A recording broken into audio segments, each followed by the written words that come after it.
So I'm going to actually ask members of the VFW to come forward and introduce themselves, and they're going to lead us in the Pledge of Allegiance. Mr. Gilchrist.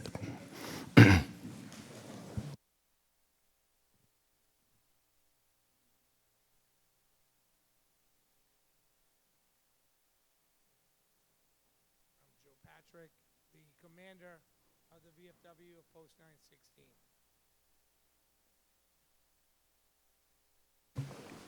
I'm Tricia Boucher, Junior Vice Commander of Post 916.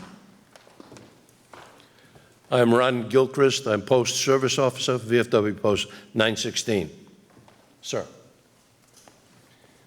I'm Jim Bowen, just here as a guest. Chief Warrant Officer. Chief Warrant Officer. Yes, sir. Go ahead and lead us, Jim. I pledge allegiance To the flag of the United States of America and to the republic for which it stands, one nation, under God, indivisible, with liberty and justice for all.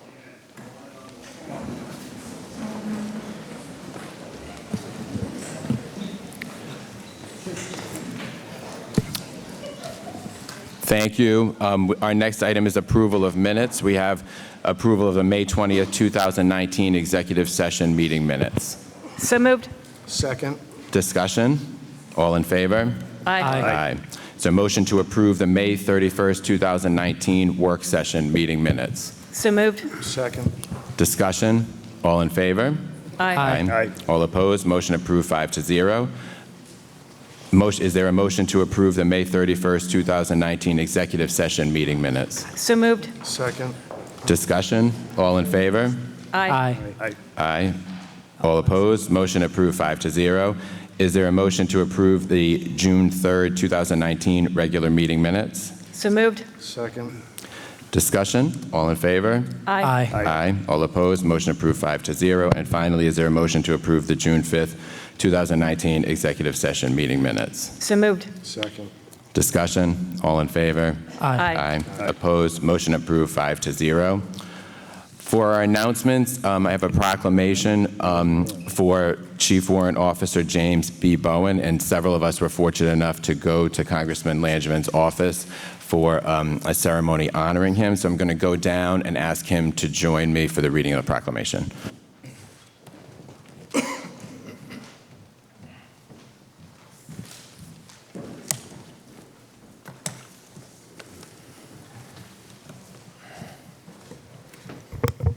A proclamation recognizing Chief Warrant Officer 2 James P. Bowen, United States Army, retired.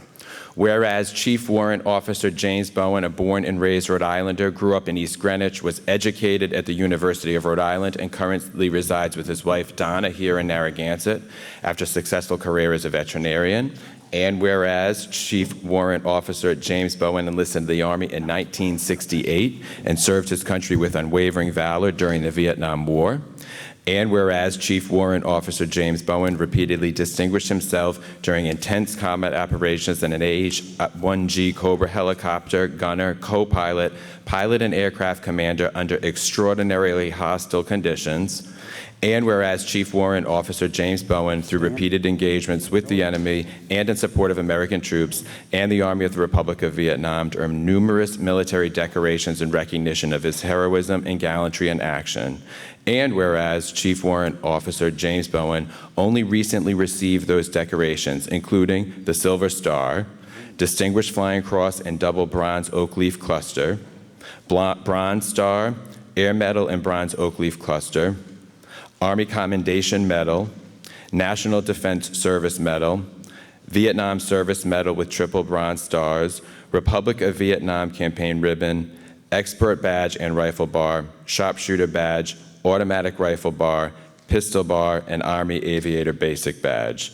Now we, therefore, the Town Council of the Town of Narragansett, do hereby extend our sincere appreciation and gratitude to Chief Warrant Officer James B. Bowen for his distinguished military service with the United States Army, and highly commend him for his courageous actions and leadership in his service to the United States of America.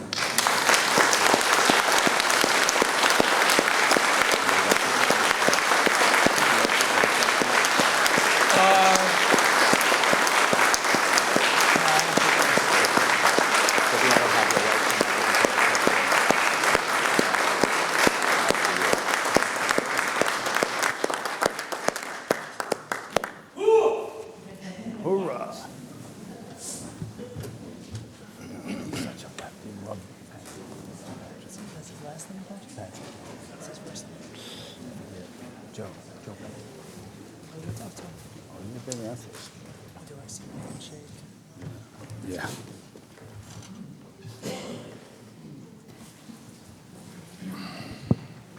All right, our next item is the consent agenda. Is there any item that anyone would like pulled from the consent agenda?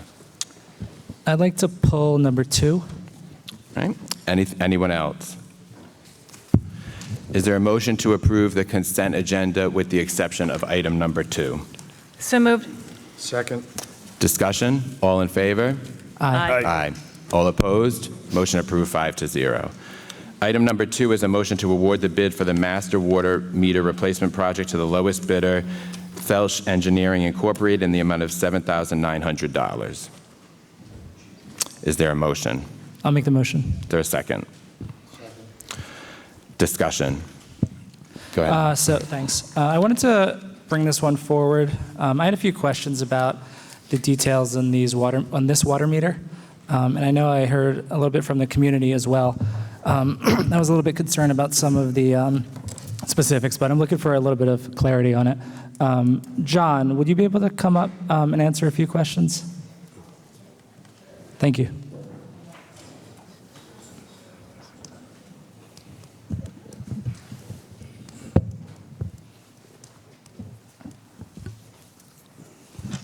Thanks, I appreciate it. So I'm reading this summary. My understanding is that, so this is at Fisherman's Memorial. So does this meter basically aggregate all the individual water meters at the campground?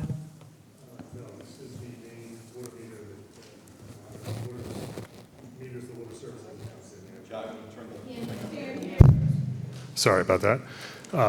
This is the primary water service meter from our water system. We have a water main that comes by, there's a 6-inch line that comes in, and this is the meter that's on that 6-inch line, and then it goes into the park. I believe there's a second smaller 2-inch meter on the backside of the park, but there's only 2 meters to the park. Okay, so this meter is measuring water going into the park. Exactly, for us Okay. to bill to the state for their water use. Okay, great. And then one of the questions that has come up during the workshop in April, there was a consultant on site who was telling us about some newer water meters that Suez is trying to integrate in, which are wireless, and they basically transfer data in real time back to a central application where it could be monitored. Would this water meter use that technology? That's not what this meter is. We have a wireless reading where we would go by, and we have a wireless handheld meter, so we can read the meter that way. But it's not the integrated system that's automated and automatic. Okay, so this is the same technology that they use for residential. Yeah, the meter right now, the meter doesn't record low flows accurately, so we want to be able to bill them for all their water use, and that's why we're replacing the meter. Great, yeah, that's all I have. Thank you. All right, does anyone else have any questions, comments? All right, all in favor? Oh, I'm Aye. sorry. Oh. I'm sorry. All right. Do you want to go, Patrick? No. Oh, Ladies, come got her hand forward. raised. Come forward.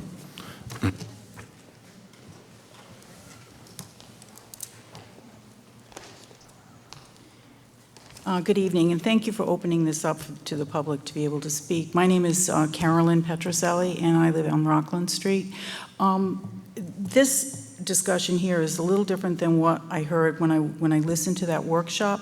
So I don't know if is this the appropriate time to bring up anything that was discussed at that, because I'm concerned about the wireless meters they're talking about that are going to be placed, or at least what this gentleman from Suez had mentioned, that they were going to be placing on our homes that could be read remotely, not the ones that where you drive down the street that have a range of, from what Suez said, 600 feet.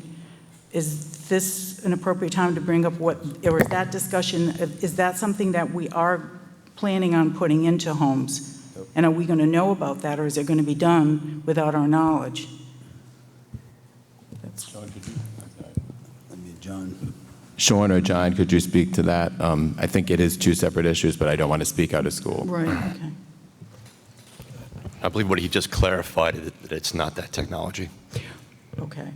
So that workshop, I was waiting for that, whatever was coming of that workshop, to be something that was going to be put on the agenda so that it could be open for discussion.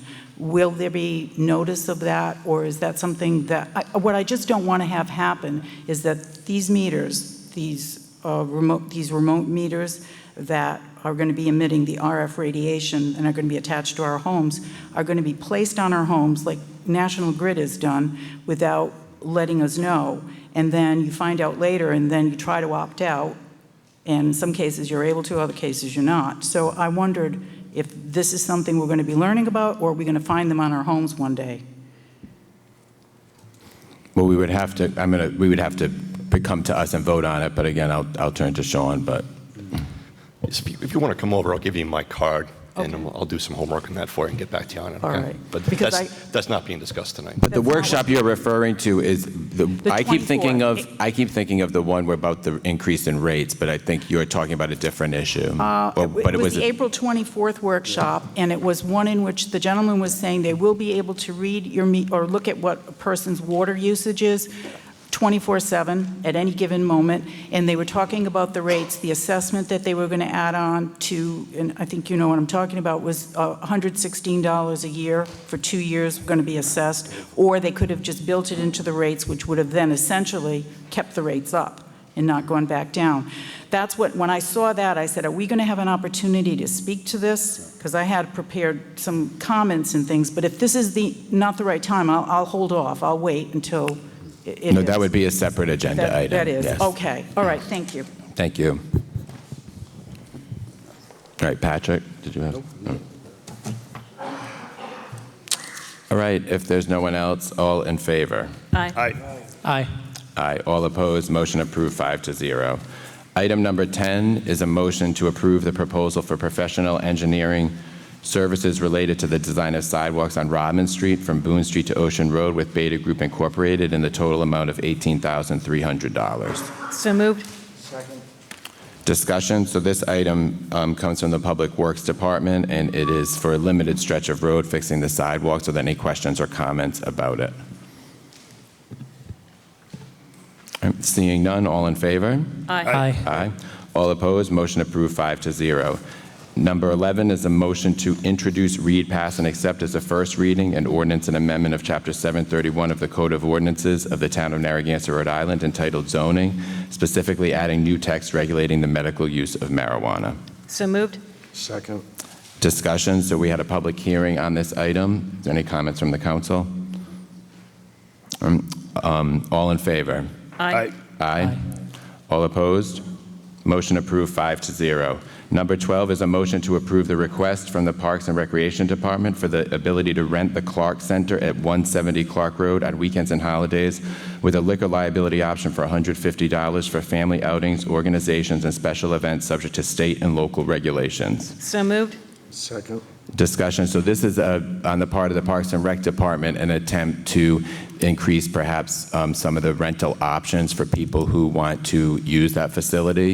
And so this would allow them essentially to add the ability to have to serve alcohol at those events. Are there any questions or comments on this item? All right. All right. All in favor? Aye. All opposed? Motion approved 5-0. 13 is a motion to approve the request from Rotary Club of Wakefield, Rhode Island to conduct a pumpkin plunge fundraiser at the town beach on Sunday, October 20th, 2019 from 1 p.m. to 5 p.m. subject to approval of state and local regulations. So moved. Second. Discussion. So the water might still be warm in October for a plunge, but anyway, any comments or questions? All right, all in favor? Aye. Aye. All opposed, motion approved 5-0. Item 14 is a motion to award the bid for architectural engineering services Maury Lungin's Memorial Library renovation project to Secotio and Associates Architects in the amount of $15,050 for the building and building systems evaluation report. Is there a motion? Is there a motion?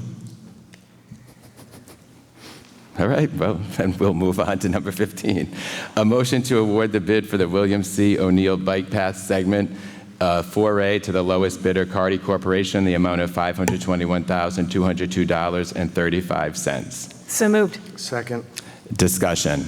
So this has been, I think it's important for, if we can get a little summary on this, I'll make a few comments. The bike path project's been in works for a while. Dave and Rosemary Smith have been very, very involved in this, and so thank you for their efforts. I think the big thing here is we just want to emphasize, although that's a big ticket item, it should be reimbursed. It's reimbursable via grant money. So I'm going to turn over to you, Sean, for a quick summary. Council President, I think Mike DeLuca would be the best person to speak on this. He's been heavily involved in this from the beginning. Mike.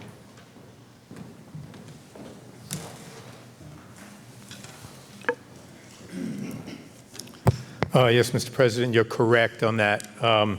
The town received a grant under the Green Economies Bond, which was issued to us,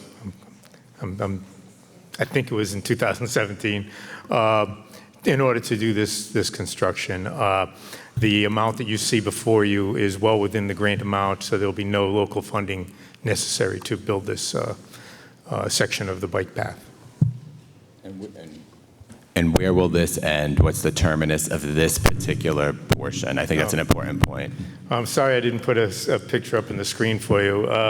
It starts at the Mumford Road crossing where the bike path currently ends, crosses the street, goes to Riverside Drive, crosses Riverside Drive onto the elementary school property, then wraps around the back perimeter of the elementary school, and then turns along the eastern border, runs along the edge of the soccer field, and ends in the community center parking lot. And then as this work is done, there'll be a grant reimbursement process. That's correct. For this dollar amount. All right, any comments or questions from the council? Any comments or questions from the public? Stanley.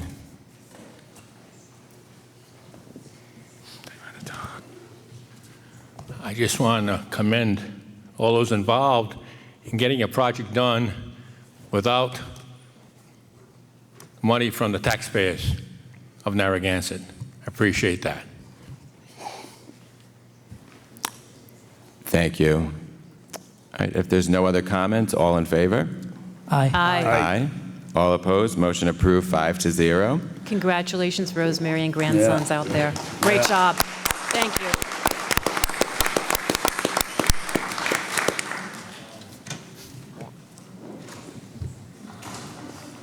Item 16 is a motion to approve the contractual agreement between the town of Narragansett and Anthony Wojcik to perform electrical inspections for the building official's office from July 1st, 2019 to June 30th, 2020. So moved. Second.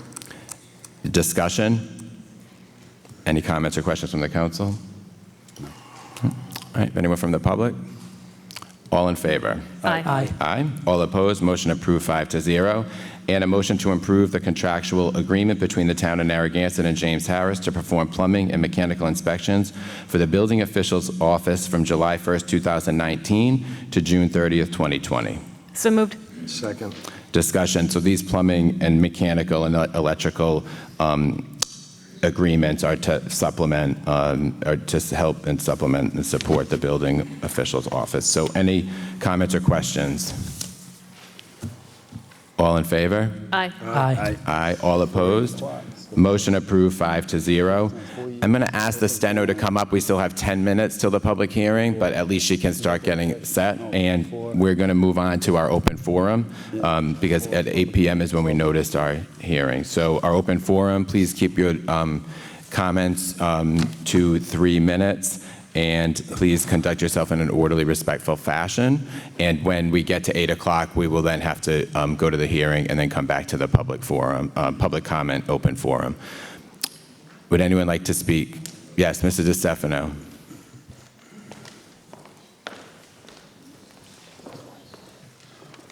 Thank you.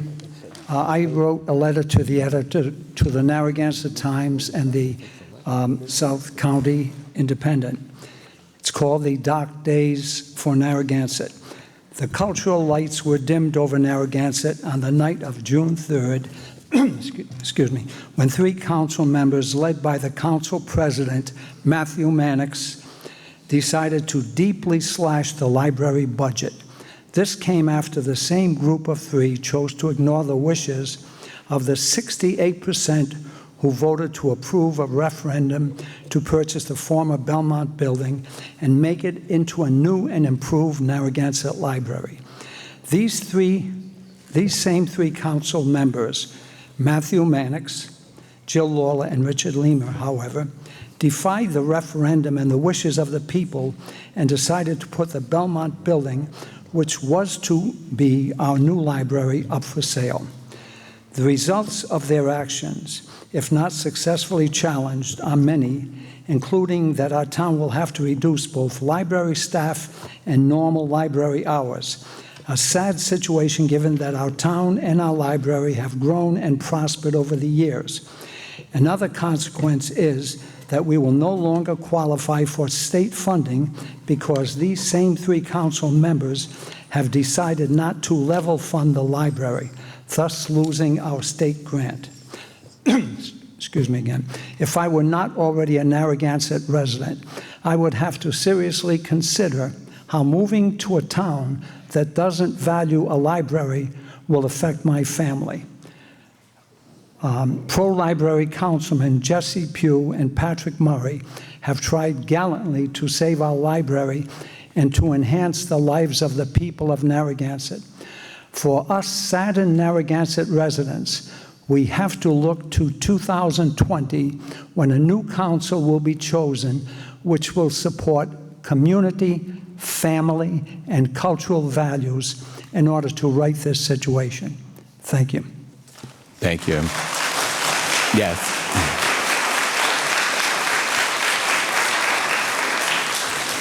Carleen Town, Wood Hill Road. You're always saying the numbers don't lie. Right, numbers don't lie, except when the numbers themselves are the lies. Like the 181,000 plus listed in the budget on page 35 for revenues from the state to the library. It's like my saying, I have this lottery ticket here and I assume I'm going to win, so I'm going to spend the money before the numbers are even drawn. I have news for you. I have a better chance of winning millions in the lottery than you have of getting the 181,000 plus from the state. You've been told over and over again that the state will only contribute if you level fund the library. Cutting the library budget by $441,000 is not level funding. More lies being the numbers. On page 29, the budget shows a total of more than $2.8 million for capital projects for 2019 for the library. This budget was first proposed in February and revised in May, both dates long after you put the building up for sale. How dare you misrepresent this as a line item figure attributed to the library? It is a lie to the town's residents and will be a lie to the state when you submit this budget. I'm sure we would all forgive you this lie if you turn the Belmont building back over to the library. Speaking of numbers, Mr. Leamer is always touting that 4% cap mandated by the state. The library only requested level funding. That's a 0% increase. Last time I checked, 0% was less than 4%. So stop insinuating that the library is one of the reasons the town cannot afford to maintain its roads. I've heard Mr. Manick say that we library supporters are an angry mob that is overburdening the town council with library issues and therefore preventing it from tackling other important issues here in town. He states that when he was outvoted on an issue, he just accepted his defeat and moved on, and so should the library supporters. There is a big difference between moving on when one's opinion was outvoted in a group of 5, then when 67.9% majority, 5,109 residents voted to approve the bond issue for a new library, only to have 3 people disregard those votes and the will of the people. Courageous people fight to undo an injustice. They don't roll over and die. So I guess you'll keep seeing our faces until you right the wrong you have done. One last thing. It seems you like to call the library a town department when it's convenient, and it's not a department when it fits your needs. An incident occurred last week that brought to mind the Christmas movie Miracle on 34th Street. Do you remember the story? Kris Kringle's lawyer was trying to prove that Santa Claus really existed, so he asked the judge if the United States Post Office was a reliable source to confirm Santa's existence. When the judge agreed, thousands of letters were delivered to the defendant in the courtroom. So I ask you, is the telephone company a reliable source? Right here, under the town of Narragansett, the telephone company lists the library with all the other departments in the town, right above Parks and Recreation and the police departments. Thank you. Thank you.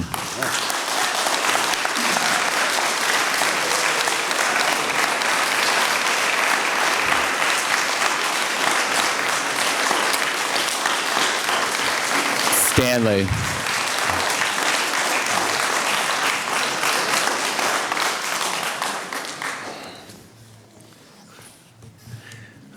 Dear God, forgive me for making my neighbors upset.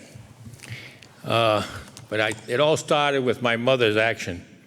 She never bought me any new pants, new shoes, new shirts.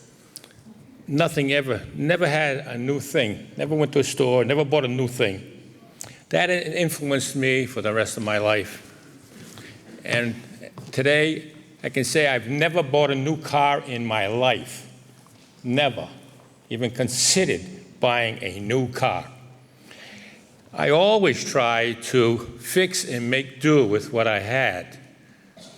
And I've done that for, I think, ever since I was 12 years old and fixing my bicycle. I didn't get a new bike. I found a bike somewhere and fixed it. And that's why I was upset when I didn't see item 14 looked at, because I thought that that was an issue where we were going to look at maybe a possibility of fixing the existing library building. At least look at it. We should at least give it a serious look to see what the numbers are, to see if that's a reasonable choice. At least investigate it. You know, if those who want a new library, certainly can you just drive a little bit up north to North Kingston and have a new library and look over the water. What I value in our library is the people. The people are so good there, the library staff, and the programs they have. It is really, that's what I treasure. I don't treasure a building. A building is just there. It's I don't know, it's a monument. I don't want to build a monument. I want to keep the staff doing what they're doing as they're doing. And maybe, hopefully, we could probably put 3 additions to the existing library, get 3 rooms in there so they can conduct their activities in 3 separate rooms in the existing library without spending millions. You know, I think three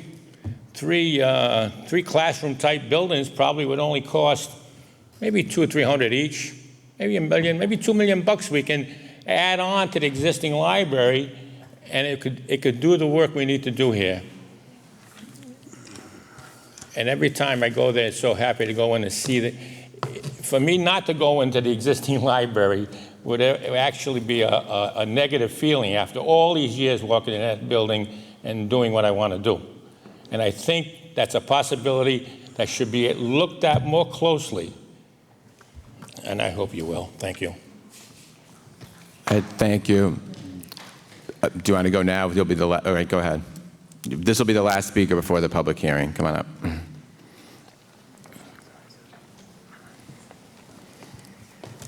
Gloria Roman, 33 Wheatfield Cove Road. Well, Stanley just pointed out what a wonderful staff we have in the library.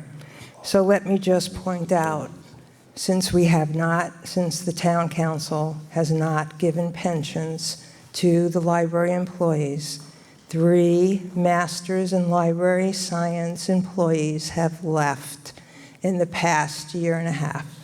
We just lost our children's librarian. The state, OLS, requires the library to have a master's in library science as a children's librarian. Who, in their right mind, would want to come to work in Narragansett without pension at a lower salary? We're one of the lower paying libraries. And in a town where the town council, the present town council, 3 of them, do not support a library, the center of a community. No one, no person with a master's in library science, again in their right mind, would apply to come and work here. And now we do not have a children's librarian with a master's in library science as required by the state. Thank you for your work against the library. You should be ashamed of yourself. Thank you.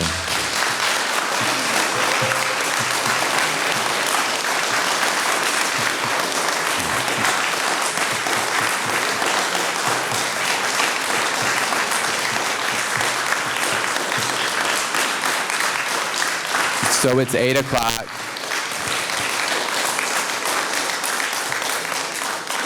It's 8 o'clock.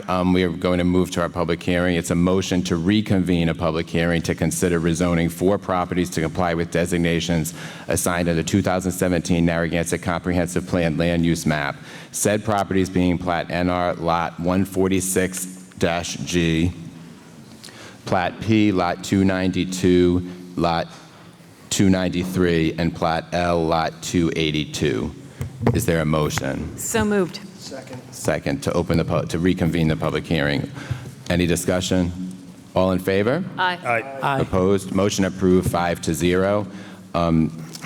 So the reason this is back is that we had 6 properties that were up for zone changes several weeks ago, and there was opposition to these 4 in the public hearings. So we wanted the town clerk checked with the schedules of people who were interested in this, were attorneys for some of the applicants. So that's why it is on this evening. This was the date that worked for that. So we're going to go through. I'm going to have Mr. DeLuca talk through them, but then I'm going to separate the conversation for each lot. So we're going to go through them one by one, and then close the hearing for each of them if we feel we're ready to vote.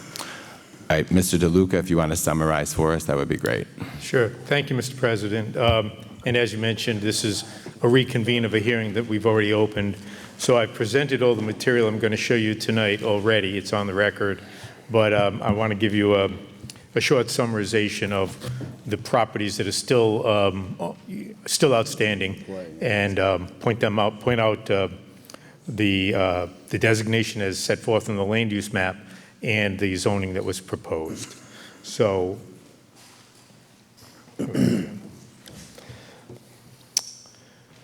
here we are, just reminding you that we are trying to carry out the very first and most important action in the comprehensive plan, land use goal LU1, which states that we should make local land use decisions in an open and transparent environment based on sound planning principles and with the most accurate data available. Policy 1.1 states that we should ensure the comprehensive plan reflects the town's vision of its future and use it to guide land use decisions and development of local regulations and policies. Very importantly, the 2 sub-policies state that we should make all land use decisions in accordance with the future land use map, and that we should amend zoning and subdivision regulations, which includes zoning mapping, to be consistent with the future land use map and the intent of the plan. These are the 4 lots that are remaining to be acted upon. The second column there indicates the plat and lot numbers. NR 146G, which is up on Boston Neck Road. NR is the plat. I'm speaking in shorthand, excuse me. Plat NR, lot 146G. Plat P, lot 292 on Westmoreland Street. Right next to it, Plat P, lot 293. And then down on the south end at 1156 Point Judith Road, Plat L, lot 282. We are suggesting that the existing zoning be changed from R10 to BB for the first of those, from R40 to IA for the second, same for the third, and from a combination of R10 and BA to all BA for the last one. And I'll go over each of those right now. So here's lot 146G. It's directly let me see if I can get this. It's directly adjacent to the Shell station in the north end. It is zoned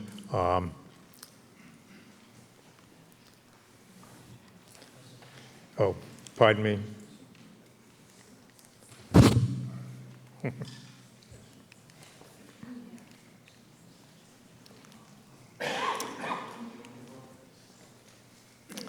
Dan, why don't you just advance it for me? Get it to the land use map, please.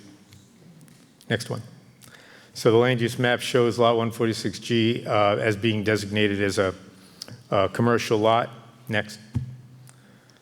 This is the advertisement, the one in the newspaper that indicates that we want to rezone it from current R10 residential to BB general business. As you can see, the other lots in the vicinity are all zoned commercial, the gray. This lot down here on the southeastern quadrant was recently rezoned by the council. So it would fit in with all of those. Next, Dan. So here we are at Plat P. We got lots 292 and 293. These are directly across the street from the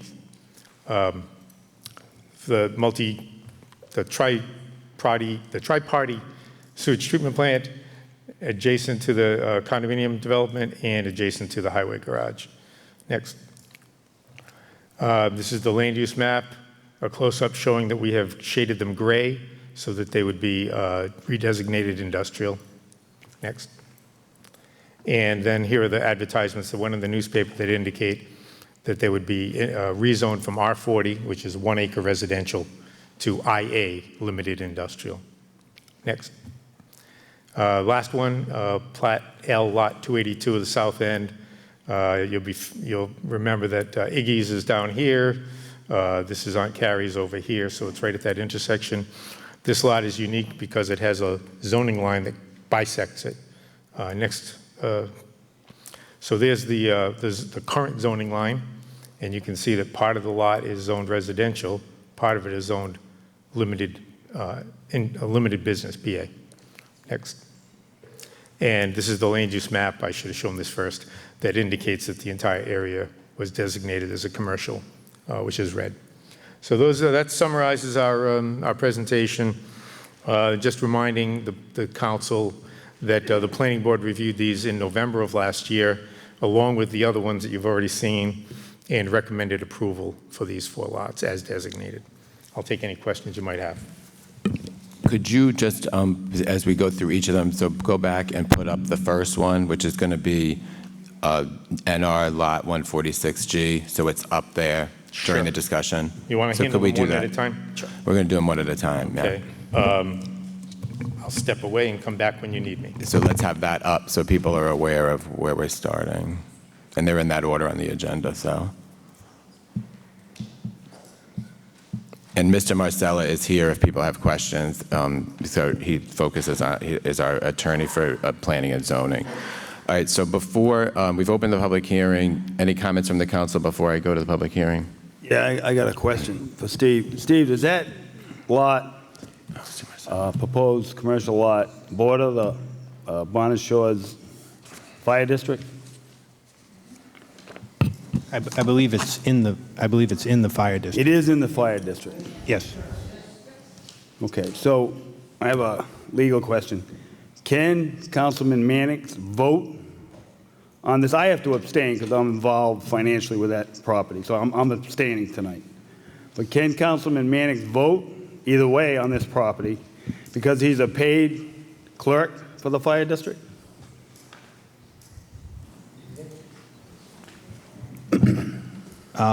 Isn't there a financial interest there?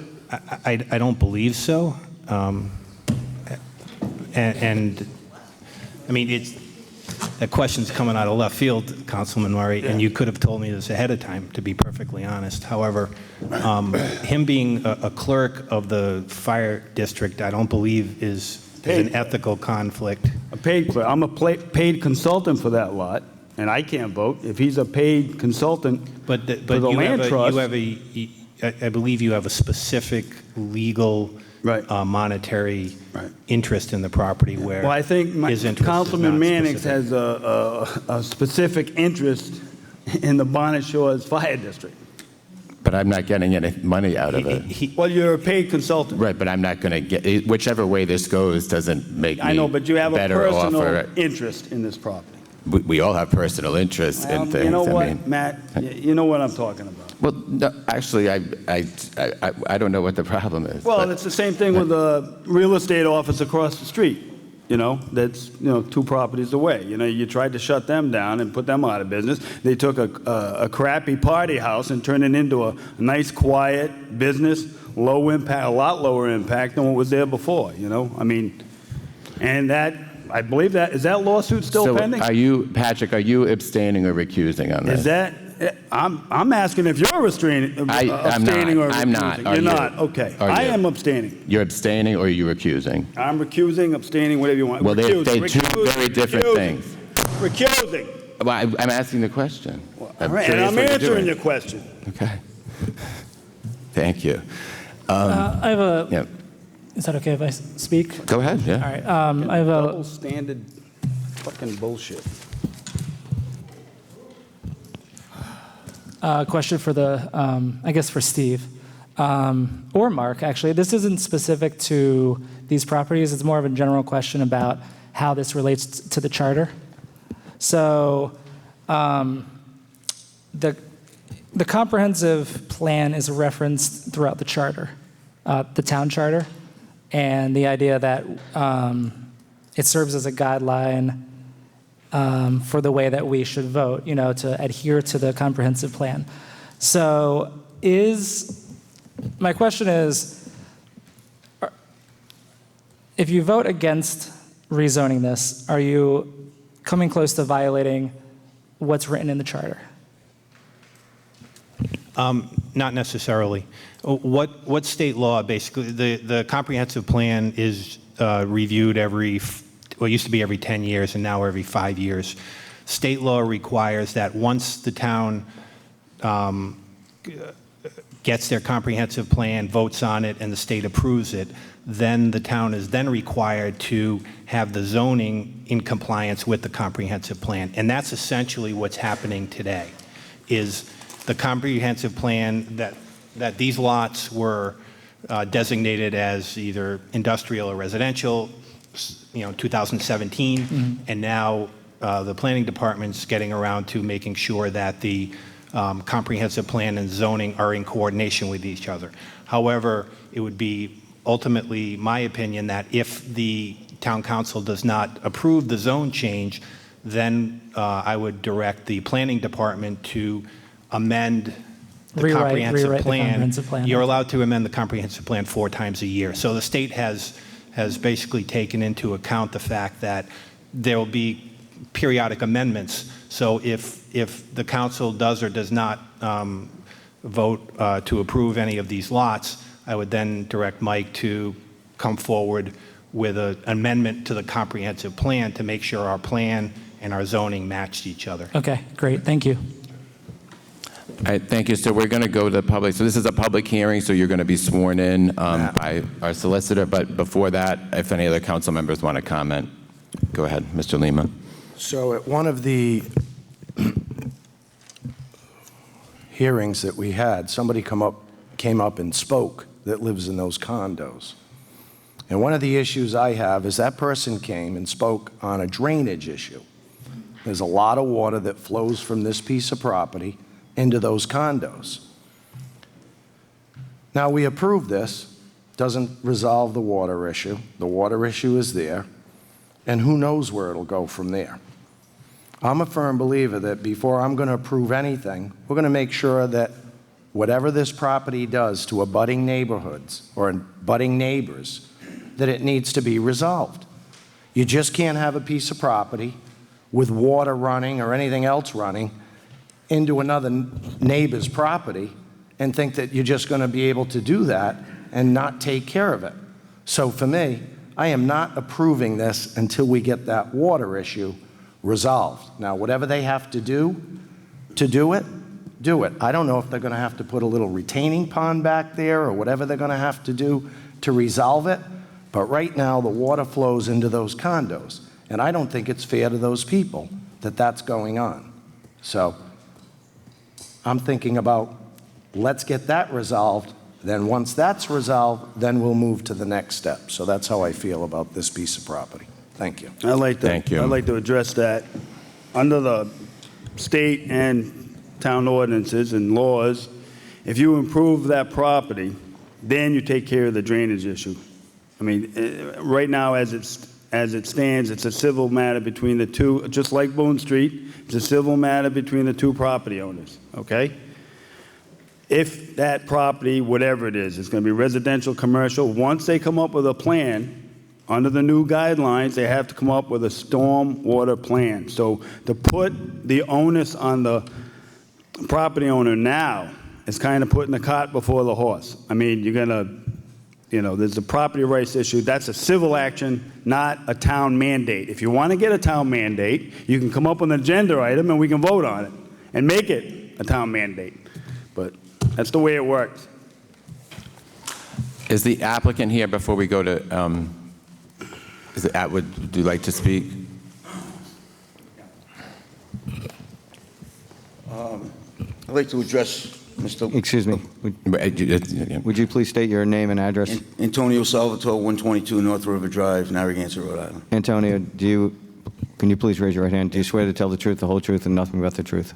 Yes, I do. Thank you. Just keep your comments to me. Okay. Yeah, Concerning the storm, the drainage issue, those condos are, I feel for the people that live back there, obviously, but we've made no alterations to that property other than cut some brush. Those condos, they've been there a long time, and they're tucked in a gully. And,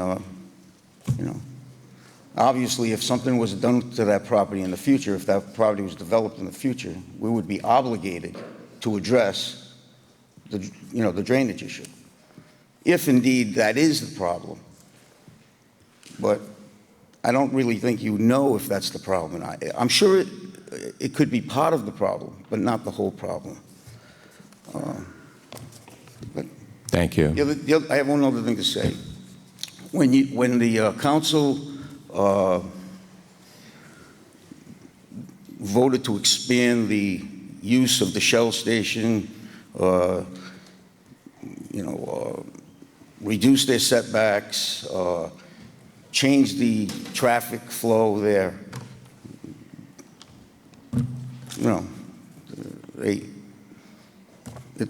that's what it lends itself to. So, okay, thank you. That's it. Thank you. Richard, and then the woman behind.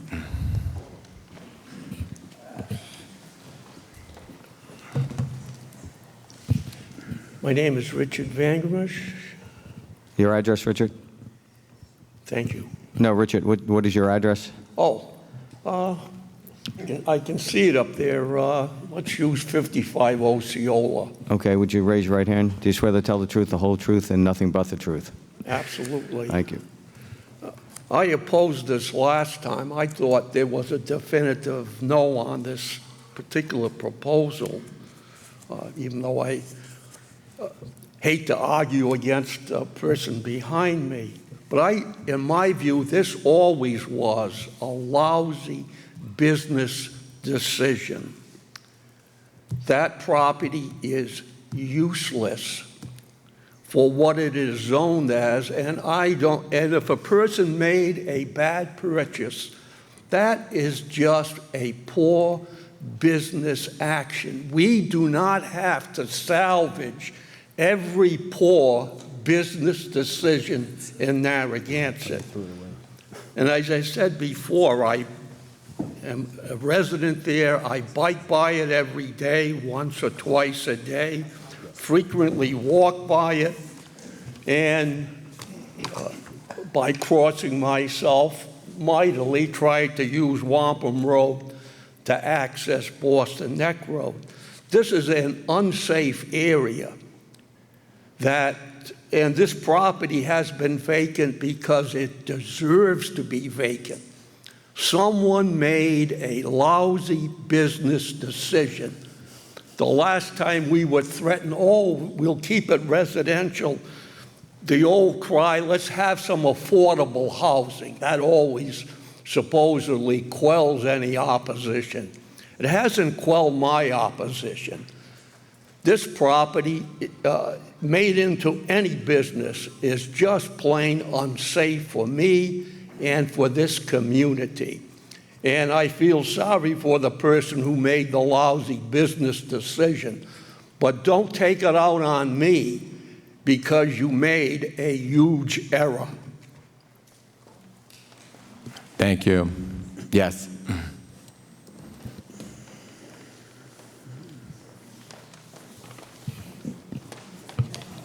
Hi, my name is Carolyn Hanley. I live at 1024 Boston Neck Road, directly across from the property. Would you raise your right hand, please? Do you swear to tell the truth, the whole truth, and nothing but the truth? I will. Thank you. I will. I've heard a lot of things tonight, and I've heard a lot of rumors, but I live in the condos, the 4 condos that is directly across from this property. And I'm speaking for my condo, Bonnet Condominium, and also for the other 11 condos, Bonnet Shores Condominium.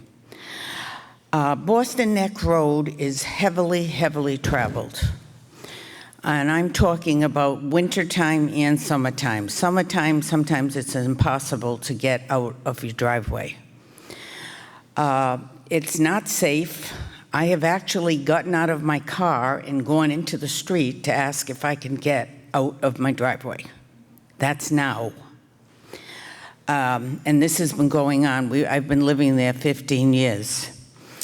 The people who live in the Bonnet Shores condominium, there's 11 condos there, and they have difficulty getting out of their driveway. If we add anything there, anything, it's going to be a catastrophe. It is not safe. Whatever does go on that property has to come in and go out, which it will make it more complicated, like the gas station next door. And I think it's going to be a very detrimental thing to Boston Neck Road. I really do. We have so many businesses and so many places that people are going in and out and in and out. But if you can't get out of your own driveway, and this happened to me this past Sunday, I had to get out of my car to wave to the people to please let me go. It's a big problem. So I'd like you to consider it. Thank you. Thank you. Mr. Goonan.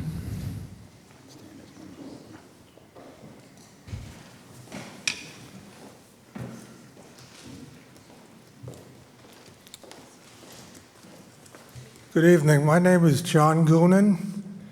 I do not live in a commercial property. Excuse me, John. Would you state your address, please, for the record? I live at 6 Bonnet Shores. Would you raise your right hand? Do you swear to tell the truth, the whole truth, and nothing but the truth? I do. Thank you, John. As indicated in the introduction, everything was grouped together here as commercial property. That is my property right behind the gas station and next to the property in question. That is my property. That's where I am. And currently, I use facilities further up on the Boston Neck Road, and come the summertime, and even at this time of the year, you can spend 10, 15 minutes trying to get out of a driveway across 2 lanes of traffic. Sometimes it takes 5 minutes just to get into the near lane. It's absurd, the amount of traffic that's there already. On my property, I butt right against their property, and it has changed tremendously in the past 2 months with the removal of all the brush and the trees, except for the tree that's about to fall on my house. It's absurd to turn that into a commercial property when we can't use the driveways up and down the avenue already. You probably need at least 2 more traffic lights out there between Bonnet Shores Road and up at the end of the street. There's just too much traffic there. These people that walk along there can't get across the street. It's ridiculous now. Thank you. Thank you. Mrs. Montequilla.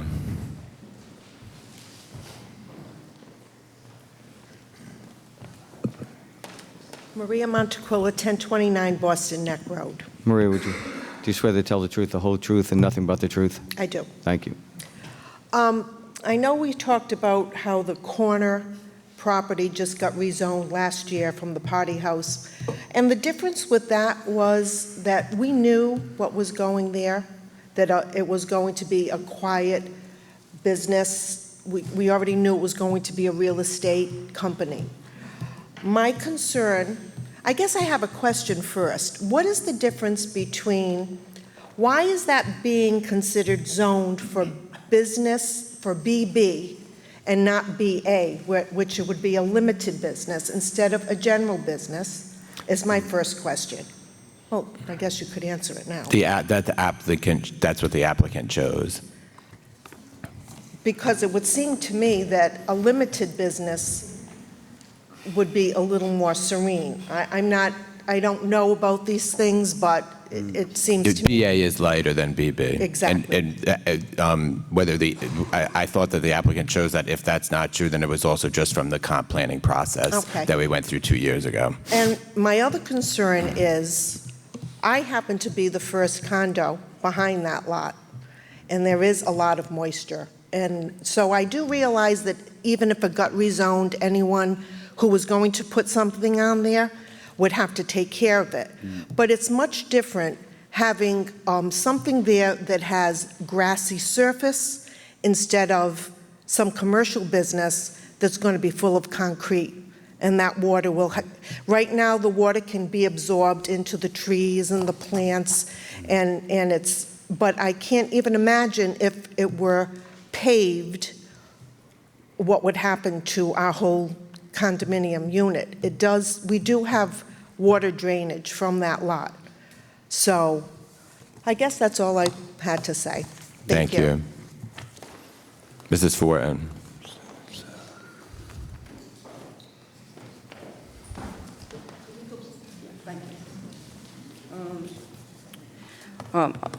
My name is Carol Fortin, 10 Cross Road.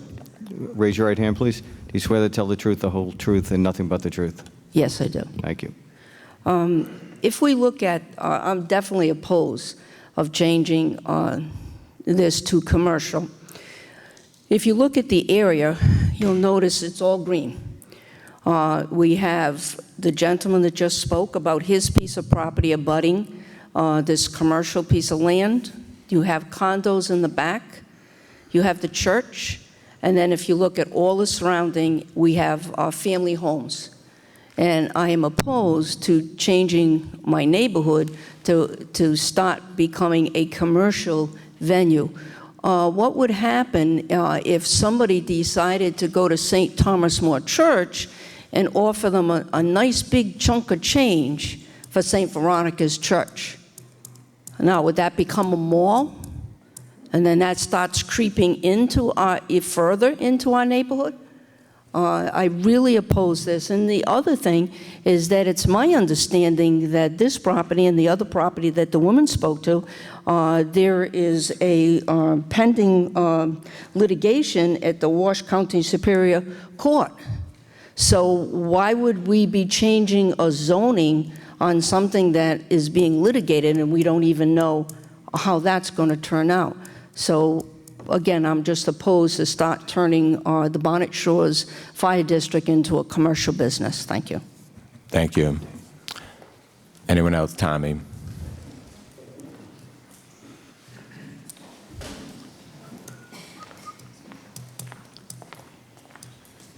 Good evening, Tom Montequilla, 1029 Boston Neck Road, Narragansett. Tom, do you swear to tell the truth, the whole truth, and nothing but the truth? Yes, I do. Thank you. This whole thing, I think, had a smell from the beginning. I live in the condos right in the back with my wife, and a few things.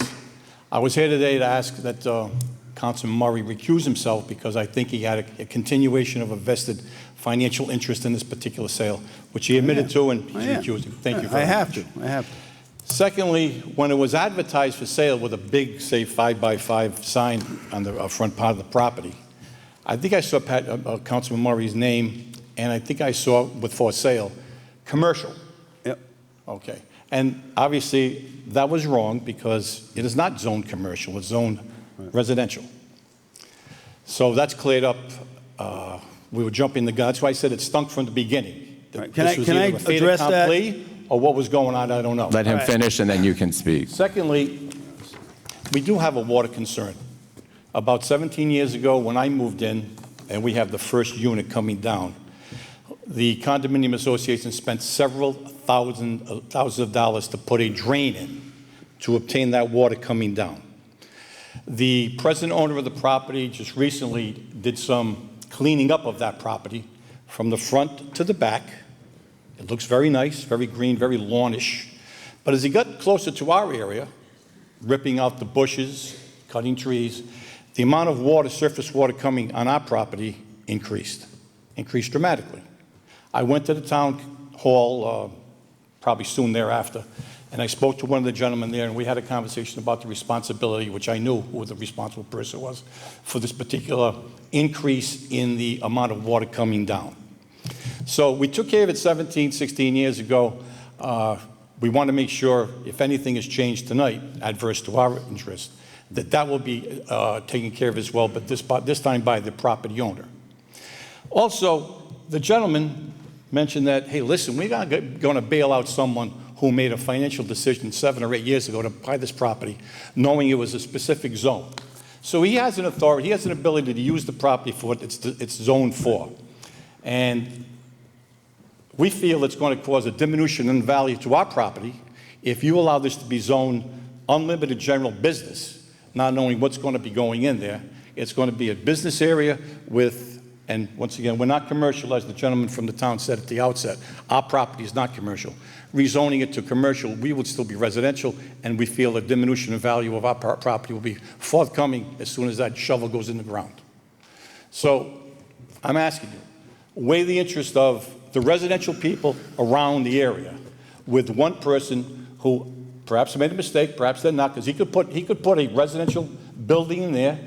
He can increase it to the amount of numbers that the town code allows that to be done. So he does not have a piece of property that is useless to him. So the highest and best use of that particular property may simply be residential, not commercial. So once again, weigh the interest of the residents around that particular area, all throughout that area, with one vote to assist one person to increase the value of this property. Thank you. Thank you.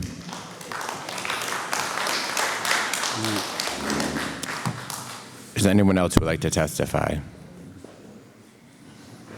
Oh, yes, Mr. Fleming from the Planning Board.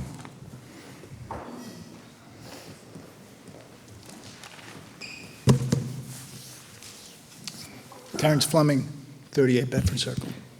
Terry, do you swear to tell the truth, the whole truth, and nothing but the truth? I do. Thank you. Thank you for the time. Just wanted to give the planning board perspective on some of this. As you know, for those of you who know how the planning board has dealt with that stretch of Narragansett, that road, during the comp plan process and through any specific proposals, you know how concerned we are about traffic. We share the same concern about traffic there. To that end, people don't understand that property owners north of the Rite Aid lot wanted to turn lots into commercial. We rebuffed that. We recommended to council that remain residential. Similarly to the south, except for the lots that you've already approved that historically were commercial, the liquor store, the pizza place. And if you look at the land use map in the comp plan, that is intended to be residential. There's no contemplation. This argument that some people make about Mineral Spring Avenue just isn't borne out by the comprehensive future land use map. In addition, the west side of Boston Neck Road, between the Bonnet Shores light and the Rite Aid light, if you look at it, there's one commercial property right at the intersection, and everything else is either public, institutional, which is the Montessori school, or residential. So the commercial, and the planning board has to take everyone's interest into consideration, the neighbors and the property owners in any of these considerations, as does the council. And so that side, the east side, was the one which is largely commercial, and that lot sits there as residential, and the applicant wanted it to be commercial. We are very concerned about the traffic there, but also felt that in the context of everything else that was done, that was a reasonable request to recommend, whatever the council decides. I will say the flaw in a lot of people's logic, if you will, is relative to this runoff issue, and the drainage is always an issue, and that needs to be dealt with. Two things. One is that lot isn't vacant. It's vacant, but it's not in a conservation easement. Something's going to go there.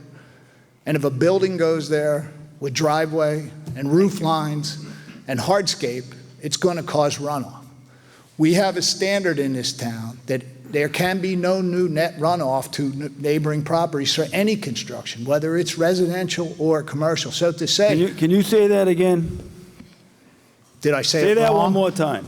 No new net runoff. People don't seem to understand it. It's an engineering standard that has to be met. And the fact is, now, if somebody wants to donate this lot to the land trust, I'm sure the land trust might consider it, or they want to put a conservation easement. The fact is, something may go there, whether it's a single-family home, a seasonal rental under large seasonal rental, or affordable housing under a residential zone, or commercial.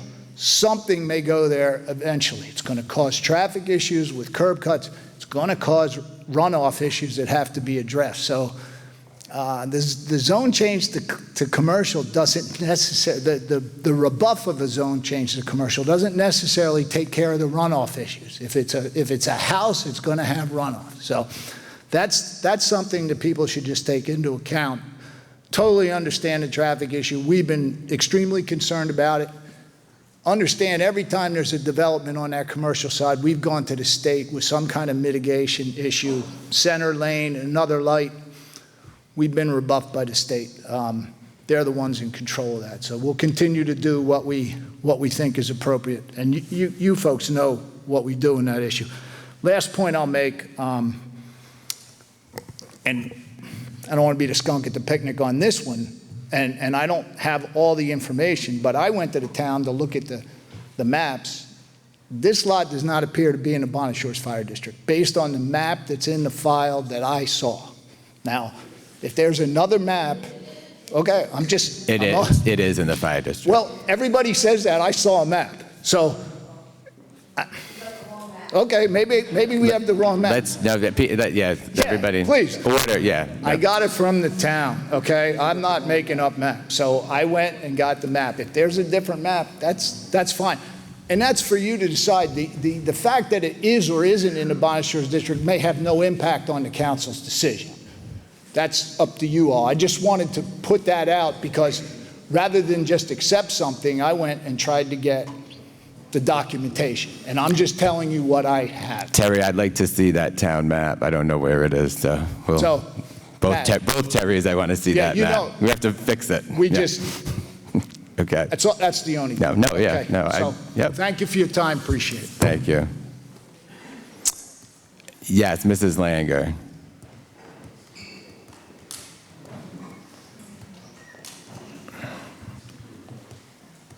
Hello. Hello. Anita Langer, 241 Colonel John Gardner Road.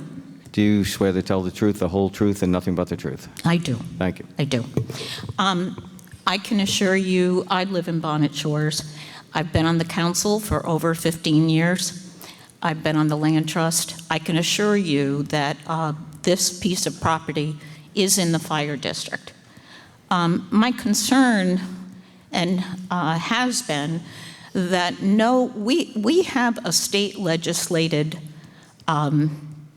charter which clearly defines the land from the ocean to Boston Neck Road and that whole area that's in it. And it's clear that this is residential.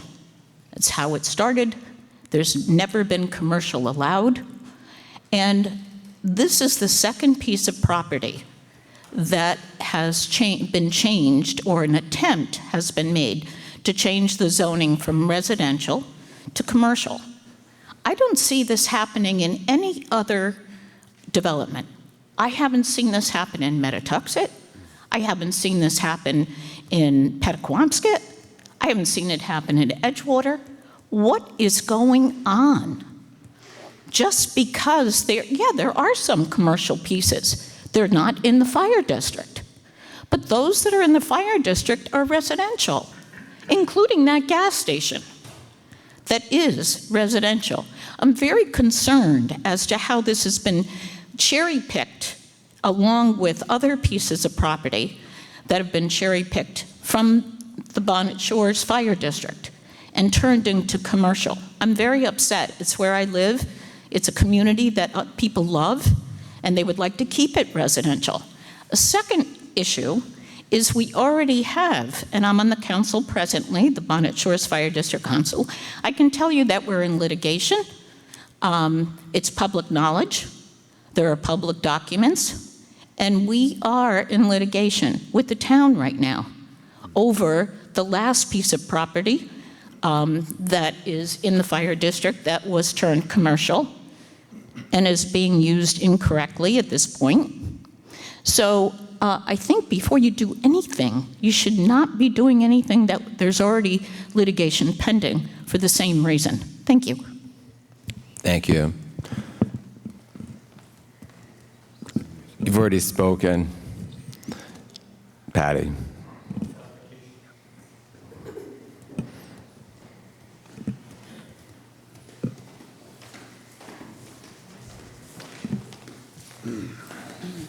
Hi, good evening. My name is Patty Goonan. I live at 6 Bonnet Shores Road.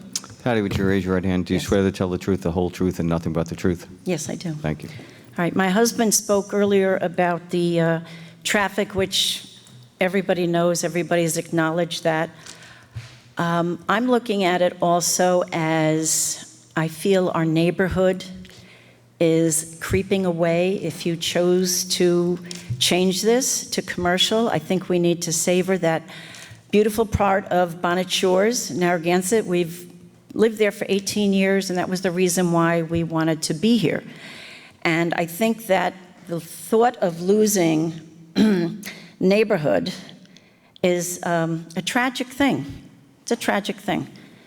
I know that the corner property, which was changed to that real estate office, I was opposed to that, and I'm sort of still opposed to changing anything into commercial at this point, but I have to tell you, it's a heck of a lot better than the fraternity parties that were going on and on and on. I was calling the police at 2 o'clock every morning. They were coming. So I hate to admit, but it's quiet there, but it could have also been a residential home if whoever owned that would rent or sell it to somebody who would live the life that we're supposed to be living in Bonnet Shores. I'm very upset over this, that it is up for this, and I appreciate Councilwoman and Councilman who return my phone calls. I am very concerned over this, and the traffic is a major issue.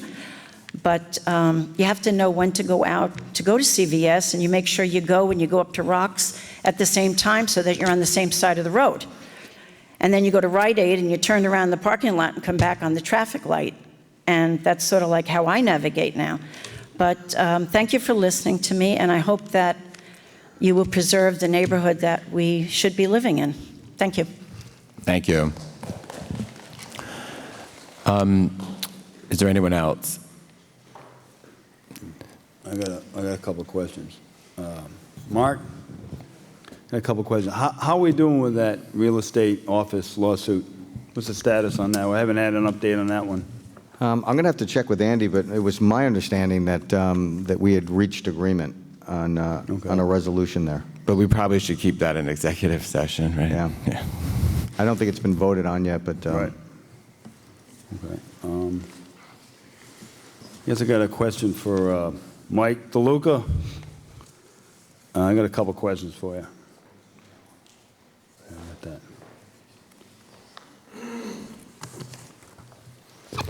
All right. R10, and it's basically 3/4 of an acre approximately. Yeah, 30,000 square feet, give or take. So can you get 3 houses there? It's not wide enough to be divided into 3 separate house lots. So probably a duplex? A duplex. 2 townhouses, something like that? I believe there's sufficient frontage for a duplex. With relief through the zoning board, maybe a triplex, but that, it's uncertain. So the property has value. I don't think, True. It's my professional opinion. It's not a dog that he's trying to get commercial. I mean, this is the comp plan process that we go through every 10 years. And, that's what the experts suggested, right? This isn't something that was rammed through or pushed through for my benefit or anything benefit. I can sell a residential lot just as easy as a commercial lot. So either way, I just want to make that a point. It was one of the dozen or so properties that came to us during the comprehensive plan process, as you know, which took about 4 years. And again, one more time, was reviewed and vetted through the planning board. Anything goes there. If they got concrete, it needs to be pervious. It needs to drain. So it doesn't go on the other property, correct? Or whatever, not crushed entirely. stone or whatever. It needs to be vetted or All designed. the water stays on that property in a drainage management plan, correct? Yes, it needs to be Okay. designed in accordance with section 7.7 of the zoning Correct. ordinance, Okay. which is our stormwater Thank you, sir. requirement. Thank you. All right, what I'm going to do is, if the council would like to do it, we could close this hearing unless there's anything else that people want to hear on this. All right, so I'm going to do I'm going to do these 4, Terry, each property one by one. So we'll take a motion to close the public hearing with regard to Plat NR Lot 146-G, Boston Neck Road. So moved. Second. Discussion, and then after this vote, after we vote to close, then I'd be looking for a motion one way or the other on where we're going to go on this. Okay. All in favor? Wait, excuse me, sorry. This is just closing it on this specific lot. Just this one. Okay. Yep. You got that, Terry? Okay. All right. All in favor? Aye. Okay. All right. All in favor? Aye. Okay. And now do we have a motion regarding the, motion to close the hearing, approved 4-0. Is there a motion regarding the property? The motion would be to change the zoning designation of Plat NR Lot 146G, Boston Neck Road, from R10 residential to BB general business. If someone wanted to make that motion, or you can make an alternative motion.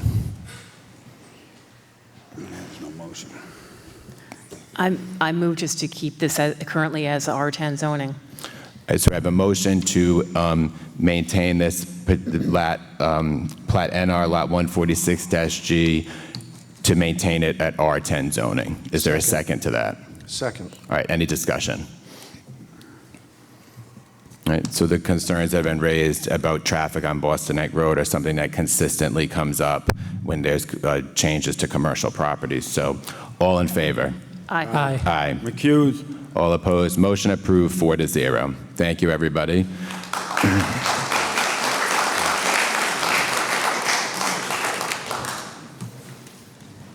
So now we're going to move on.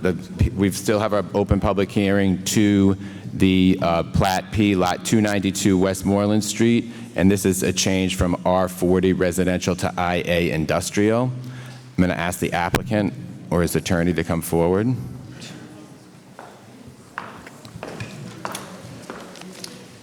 And before you speak, Mr. Doherty, would you like to talk about these together or separately? How have you prepared it? I'd like to do them separately, please. Separately, okay. All right, so we're going to discuss these separately, although they're abutting properties. So this is, if we can get on screen which one we're looking at, this is 292, okay?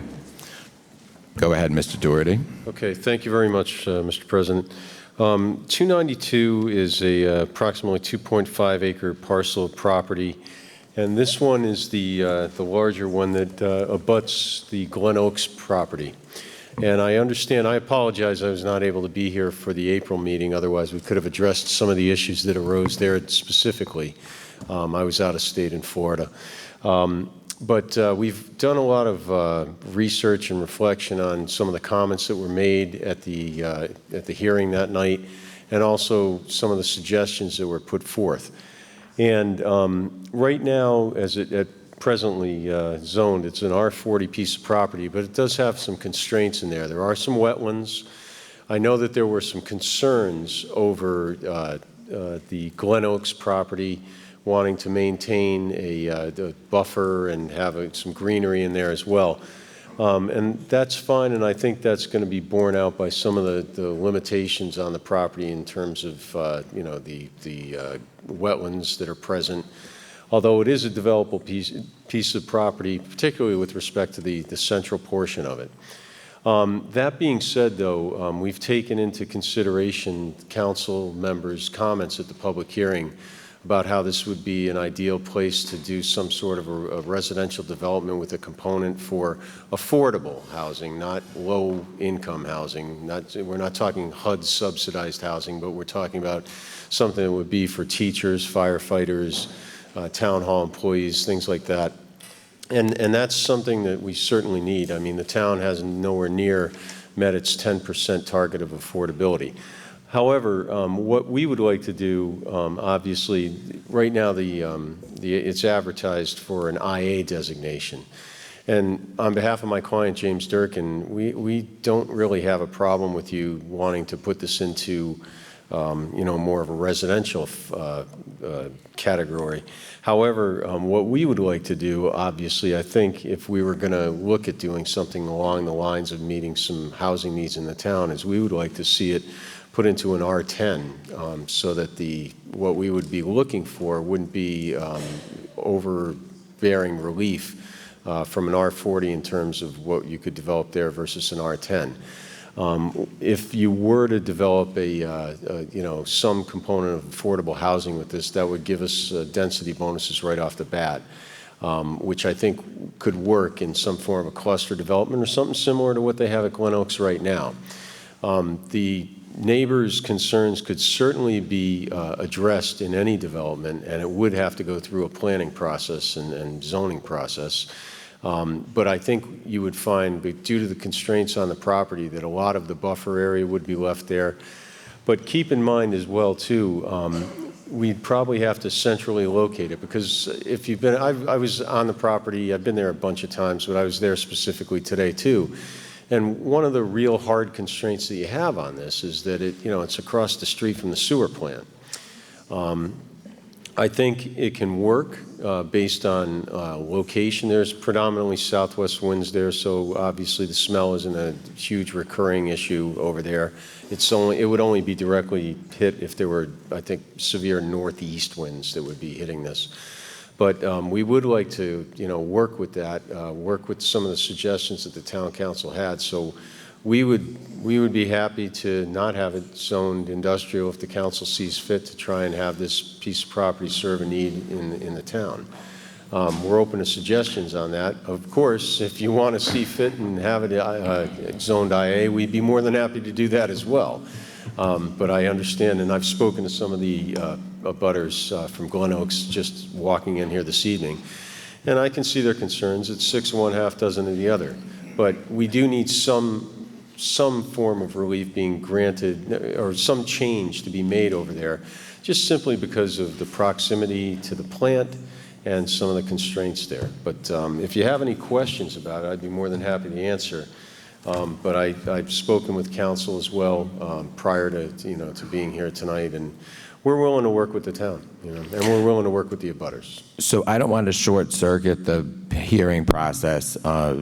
And if people want to testify to this specific issue, they have the right to. You could, I'd want to see what the council's thoughts were on what you've put forward. We obviously couldn't do that tonight, but wouldn't want to send you also to change a zone that the council doesn't feel. So why doesn't everybody, if people have thoughts on that, I know people talked about this at the public hearing, so why don't we have. May I correct one thing? I apologize. I just realized I referred to this as a 2.5 acre. It's more than that. It's approximately 3.25 to 3.5 acres. So I just wanted that to be out there. Okay, thank you. Does anyone comment on that first before I? Sure. So we have the two lots here. I'm not sure during what you said if you, did you specify that the smaller lot what would you be requesting for the smaller lot? Well, we would like to proceed forward with the smaller lot as an industrial. If you go there, and there's some good reasons that it should be that. Number one, it's directly across from where they pump out the trucks. And I was parked there today, and even with prevailing winds and whatnot, there's issues. You can smell it. It's directly across from where the trucks pull up and dump that out. So I don't see that being a residential property that's not going to be plagued with problems and complaints on the resident to the facility. In addition to that, and we have a graphic when that one comes up a little, we're trying to do these separately because they are different, even though they're connected. The constraints of the smaller lot as well, if you'll see, we have a graphic that some wetlands were done, and there are wetlands on both sides of the property, the west and the east side of the property, which would place any development of the smaller lot smack in the middle and give a buffer for both sides. And the smaller lot, too, if you look at it, it's surrounded by commercial industrial development. It's the town's DPW, I think it's DPW garage, and we also have another facility with the towers that are communication towers over around that area. So, if you look at it, it's surrounded on three sides by some pretty serious industrial activity. And I wouldn't want to put a homeowner into that property in a residential zone, and I'm sure you wouldn't either. They'd be coming up here screaming about the town's activities behind them and on the side, and then the sewer plant across the street. So it makes sense, and it would also, on the eastern side of the larger lots, there is a wetland that's existing along the border of the two properties, the adjoining border. So any development of an industrial nature would be limited, and it also would be pushed more into the center of the lot. And on the eastern side of the lot, there's another wetland as well. So we'd have setbacks and buffers. And when we get to that, I believe Mike DeLuca has a graphic that we provided to him that was done by a wetlands biologist that shows those limited areas. Okay, thank you. Yeah, so, I think this is a pretty good example of compromising, on the whole situation, really. Mr. Durkee came in a few months ago to the public hearing.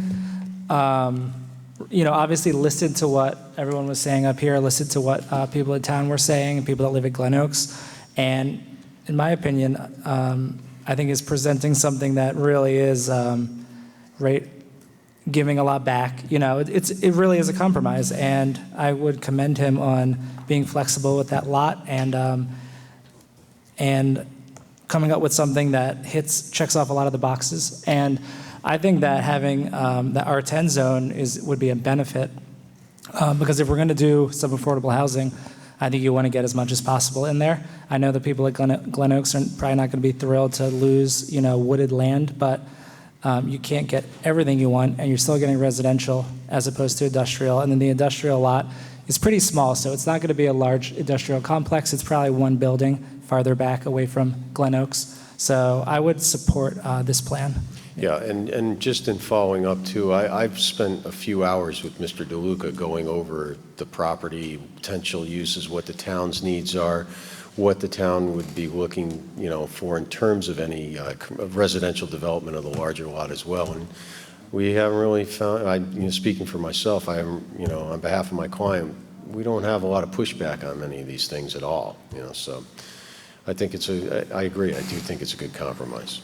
So based on our vote from the first parcel where we maintained the R10 zoning, the comp plan is going to be amended. So whatever we do with this property, we know that we're going to have that. So now we have 3 possible zones we're talking about for 292. That's what the conversation is here. So any other thoughts from the council? And then we can open up the public hearing. Do you have any idea about the industrial lot? I mean, Mr. Durkin, thank you so much. I mean, I know I spoke with you about this, that the affordable housing in the town's need, and that certainly is. And having met with the folks from Glen Oaks, I think that they might really appreciate the fact that you'll be doing this affordable housing. But as for the industrial parcel, you can see the stream going through it. So I know you're going to show later on with Mike DeLuca the exact footprint, what you think. But do you have any idea what use are you thinking about putting in the industrial? I can't speak to that. Do you have any idea at this point? Or?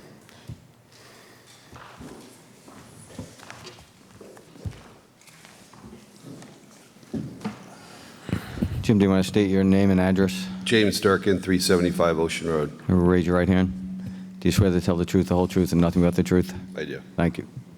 So originally, our thought was to put a indoor recreation facility on the larger lot. And so that's not going to happen. So the smaller lot, I really had no plan on. And I would think being there today and looking, I was there today for 15 minutes, and 4 trucks pulled up in front of that smaller lot. They get out of the, they get out of the truck, they go in, get permission to dump, and they dump in that little area right within 80 feet of the lot.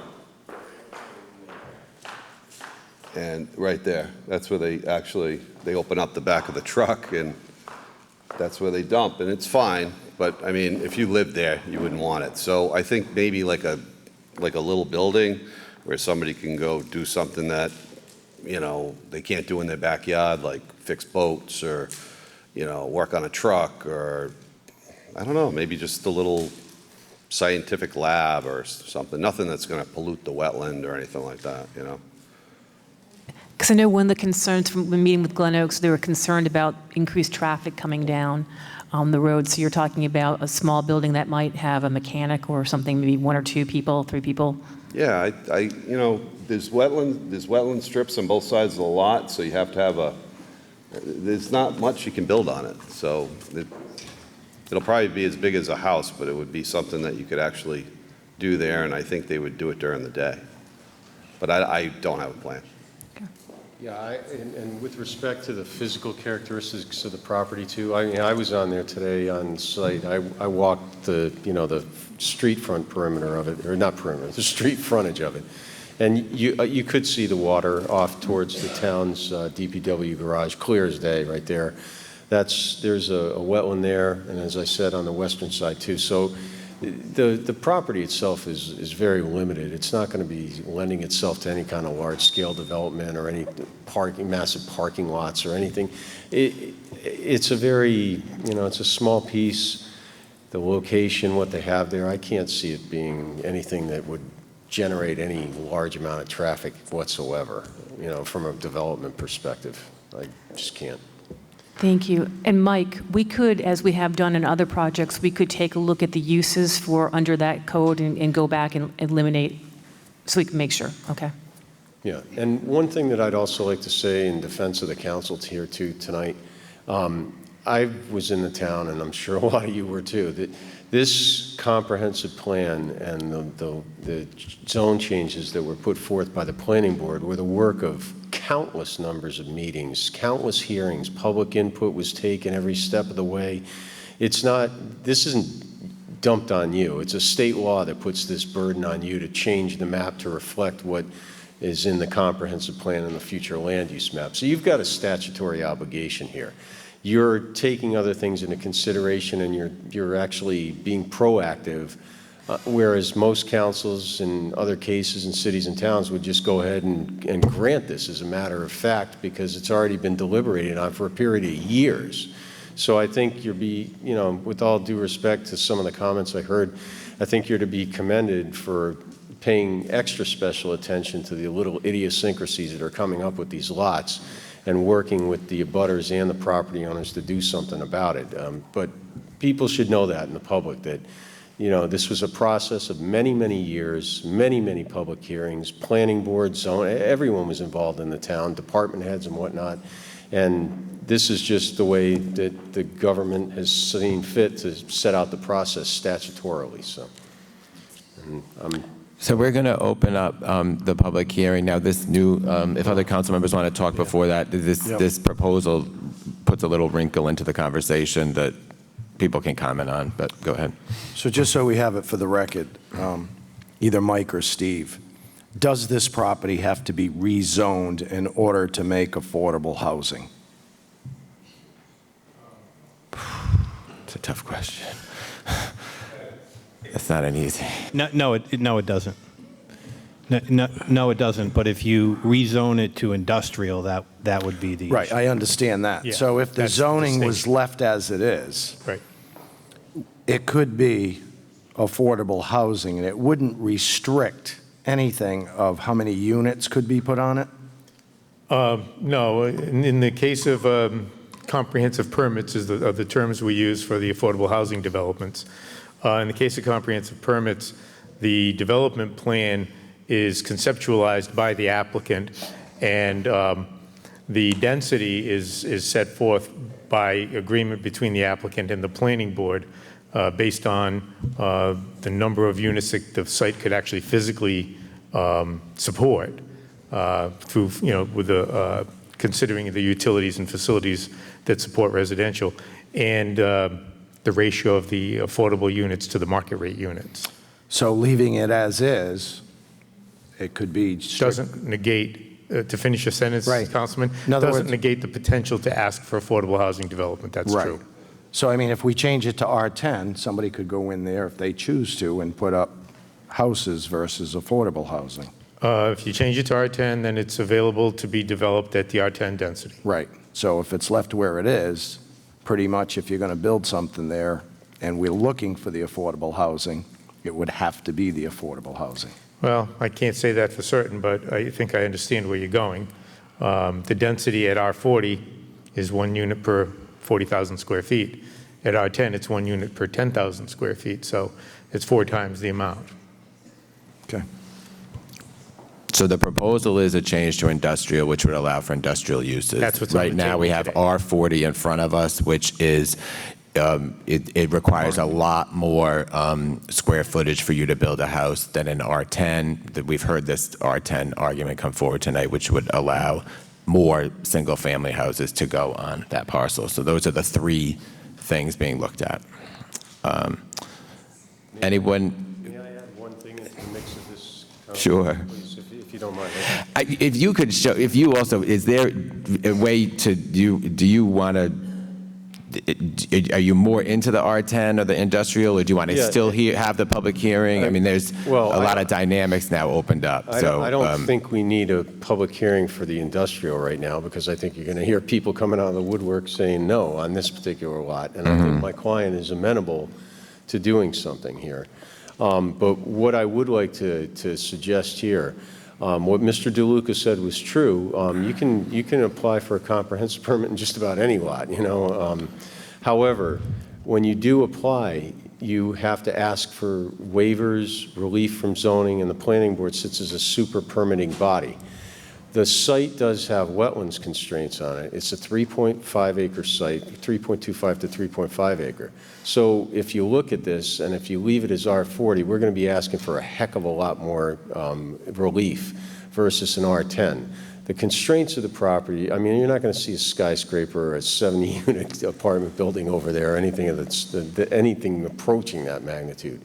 But it makes it a lot more palatable to a board that is looking at a comprehensive review permit if you've already got some density built into that as well. The site constraints are going to take away from the ability to do that. You can't just say, okay, it's 120,000 square feet, so we can do 12 units right off the bat if you do it R10. It's just not going to work. The site constraints, the wetlands, the frontage, all these other things that you have to comply with for zoning, setback, and of the like. You're going to still have to do that. So if you do this R40, you can. I don't know how many houses you can build, but I wouldn't want to take a mortgage on my house to build them. I have a procedural question for Steve and/or Mike. Steve, so do we need to, in terms of amending the comp plan, do we need to vote down the zone change that's being proposed technically, instead of just having it withdrawn because it came through the comp planning process, not through an individual applicant? Yeah, it'd be my suggestion either that you table the matter or vote right now before you is essentially just a change to the. To the aye, Yeah, right. So that vote up or down on that so that we're clean on amending. Okay. And then you'd go forward with the amendment of the plan. And then they could come forward in a separate way. 'Cause Exactly, that's just right. like we did on the individual lots on some other parcels. Okay. Mr. President, the only thing that I'd like to see, just for purposes of preserving rights, I mean, in the event that this isn't successful and we don't go there, I'd hate like heck to see a denial of the IA. If we're trying to work with the town here, we're trying to take things into consideration, but you're setting precedent with a denial right now. And But we have to amend the comp plan, Pat. So it goes through, right? So we have, that's the dynamic that's dicey. So do you want, and I don't want to get bored people here. Tabling, if we could. Yeah, I would definitely prefer a tabling. You don't have to take the action. I mean, you're prompted by state law to do that, but you're allowed to delay it. I mean, it happens all the time. You can put forth an amendment as well that would supersede this. So then probably, well, how do you feel about a motion to table? I think a motion to table, and then we re-advertise an amended application, for a better word, later on, and that would solve both of the problems. It would stay the R40, no action would be taken by the council, it wouldn't be a denial, but yet, as Mr. Doherty said, the council does have time. Some towns take years. It's already been a few years anyway, so what's another couple of months at this point? So everyone can see where this is going. So now members of the public want to speak to it, knowing that that's kind of the route we're going. Come forward. Okay. Not to say, but that's. Right, Bill Lamberti, 320 Westmoreland Street, Narragansett. Do you swear to tell the truth, the whole truth, and nothing but the truth? Yes, I do. Thank you. Right. Members of the council, thank you for letting me speak. Just a couple of things, since there's not going to be a withdrawal this minute. It sounds like there's not going to be a vote on this, on this zoning change. So once again, we're into another deferral to some point in time that doesn't get announced. So the only thing I would advise is to notify the abutters if there is going to be an amendment to this to the zoning proposal, right? Because we're trying to find your schedule, and we never get notified. So I just want to clarify a couple of points. I know. Yeah. So, first and foremost, right, I'm not sure how the comprehensive plan is formed. I know there's a lot of hours, there's a lot of pages that went into it, but I will say abutters, it took a year and a half before the abutters to this property were actually notified that there's a proposed zoning change. So all the work was done between the Planning Commission and the applicants, and nothing to do with the residents that surround it. So just from a process check, I think it would be a good thing to do. And second, if you read the state statutes, they allow amendments all the time. In fact, it's so easy to do that they restrict you to 4 times a year. So clearly, it's not that difficult. The second thing, to clarify a couple of points, everybody talks about the sewage treatment plant. Look, this sewage treatment plant has been, because we've been in there at Westwinds Westwinds before, but we've been at Glen Oaks for 20 years now. We lived across the sewage treatment plant. They were actually very good neighbors. And in fact, that property that's just up from the digester, it would be to that would be to the northeast of the digester, just went on the market for $1.2 million, right? So please don't tell me that a sewage treatment plant is necessarily a bad neighbor. Yes, there are trucks there. They run from about 7 in the morning to 3 in the afternoon. They don't really come on Saturdays. They're not there on Sundays. And in fact, it's not an industrial zone area. Neither is the town garage. These are all public, and I don't know the exact terminologies. These are publicly zoned areas. The town garage operates, they basically close up shop 3 and 3:30 in the afternoon. They're actually very good neighbors on the street. And when we get into an industrial area, even that little lot, we don't know what's going in, right? This industrial allows a lot of different businesses to run. So I think we just got to be very mindful about, well, I'm thinking of this or I'm thinking of that. We have to give some more specifics about what's going to be developed there, and to actually restrict, how the property can be used, right? And I think that would be good. That is a compromise, right, for everyone on the street. So anyway, that's all I want to say. Thank you very much. It's nice to hear that. It's nice to hear we're thinking of alternate uses of this land. As I said, you can see right through this property from Glen Oaks. just like you can see the sewage treatment plant right from a $1.2 million property. So apparently that's not an issue. Thank you. Thank you. Is there anyone else? Yes.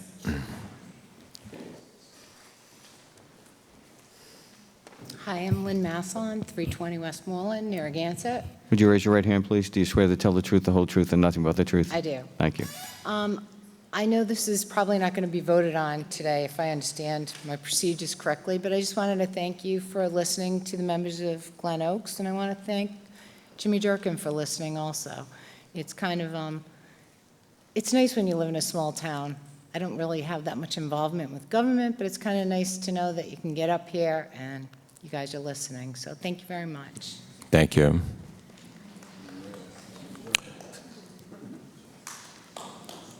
You know what, so I sort this out procedurally. Can we take a 5-minute break and then come back and we know exactly what we're doing? Yeah, okay, thank you.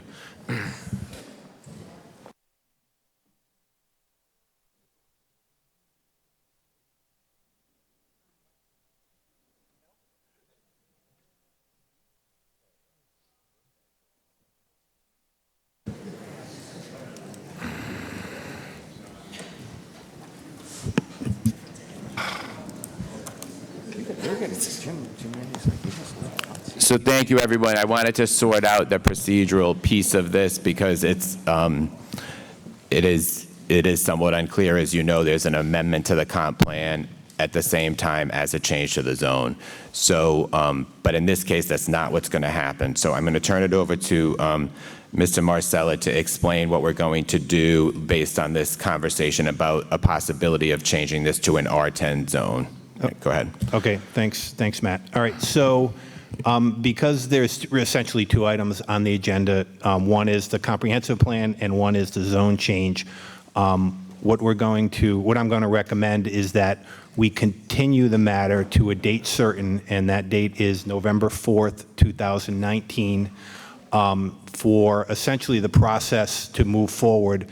And the process which we envision it would be for the applicant and the town to work together to put forth a proposal to amend both the comprehensive plan and the zoning ordinance to an R10. Now, that doesn't mean it's going to pass or not pass, but that would be the procedure to continue the matter today, to re-advertise the zone change and the comprehensive plan change for a proposed R10, and then for that matter to be heard in the same manner it's been heard now, both for and against the project, and November 4th, 2019. So that would be my recommendation to the council. And so if the R10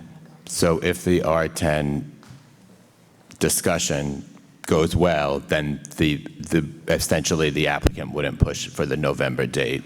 But we heard what the neighbors said, that they wanted a date certain. Yeah, right? yeah. Otherwise, if it's tabled, it just sits on the table. So yeah, and we haven't done anything. So that's why we are trying to figure this out procedurally. But if the council can also make a different motion than that too. So yeah, correct. And then in November, should that process look favorable, then the matter again could be heard based upon the R10 zoning. Everyone would have their input, and the council could again vote at that time based upon all the information given. All right. So we have a couple options here. We can have a motion to continue this to a November 4th date, or if somebody has a different motion they want to put forward. But that procedurally is the best way we figured out to do the change to the industrial. But any motions anyone wants to make? I believe Mr. Lima has something to say. So again, this affordable housing, I mean, affordable housing has nothing to do with the zone change. But you wouldn't have to change the zone. You could leave it at R40 and do affordable housing, right? Well, right now, all we're doing is, right now, the matter before the council is to change the zone to industrial. Right. Because that's the matter, we would have to re-advertise and do everything appropriately. We just can't say, all right, well, it came before the council as industrial, and that doesn't look like the appropriate way to do it. So let's just vote on R10. I think it would be my opinion that the matter needs to be vetted again, re-advertised again, and continued to a date certain. Again, for if the applicant and the council decided with public input that R10 would be the best use for the property, for whatever use the landowner decided, then certainly that would, that would be able to be voted on at the November meeting. But you just can't advertise it as industrial and then through the discussion and public input think, all right, well now we think we have a better use for that land and then vote on that use tonight. It wouldn't be appropriate. Steve, could we vote not to have it be industrial tonight, the larger parcel? You certainly could. However, if you do deny it, then the whole entire process would have to start again. It would have to be referred out to the planning board. It would have to be re-advertised, and we'd have to do the full advertising, the full hearing process again for what has already been through the process for years and years with the comprehensive plan and been through the process once already. But certainly, I mean, you certainly can deny the change. However, if that's done, then we would have to come back anyway to amend the comprehensive plan because the comprehensive plan has this lot as industrial. So no matter what, the reason for the continuance is no matter what vote, either a denial, if a denial happens today, this lot's going to have to come back before you again to change the comprehensive plan. And I think it's just cleaner and easier to deal with both of those matters at the same time, to either change it to the R10 or again, if it's to leave it as is, we would have to amend the comprehensive plan back from the IA back to the R40. Because it sits, if you look at the map, it sits between an R10, so it's kind of, I don't want to say bad planning, but it really doesn't work well if you got a kind of an individual lot between two different zones. But we can, I guess it comes down to as well how everyone, I mean, we still have the hearing open. Yeah. If the council members, if the council members want to go the R10 route, or they're at least open to that. If not, then we say, then you would do an up or down vote. So what I'll do here is, if there's anyone who wants to speak to what's in front of us, which is still the change to the I, let's do that, and then we'll close the hearing and make a decision, right? But we're not forcing, come on, please come forward, yep. We just want to sort out procedurally the concern that the Glen Oaks neighbors had about if it's tabled, we're going to have to keep looking in the paper when it comes off the table. Right. Marilyn O'Connor, 320 Westmoreland Street. Would you raise your right hand, please? Do you swear to tell the truth, the whole truth, and nothing but the truth? Yes. Thank you. I guess I'm just confused about why. Yeah. I guess I'm just confused about why you can't vote on the industrial, and I know you said because it seems like it's a whole big deal that you have to go through again. But don't you have to go through it anyway, if whether it's now or November? That it seems, and maybe my thinking, I'm not a planner or anything, I'm just but it seems to me that by taking one step today, you kind of get the ball rolling. I mean, you get the ball rolling so that then the industrial part of that is taken off the table. It's done. You move on with the next, whether it be R10 or R40 or, whatever you decide. That's going to happen anyway at the later date. But it's the industrial part of it that we initially were against, and that's what I'd like to see resolved today, not in November or December or in January or however long we drag this out for. That's all. Thank you. Steve, Is there anyone else? What would be the timing if we were to say we're going to vote down the industrial tonight? how much time would that put on the clock for this process? Does it go back to a regular planning board meeting, or how much time are we talking about? So we go on the next planning board meeting, we're talking about a month? No, Mike, maybe for advertising, Mike would be better for the whole process.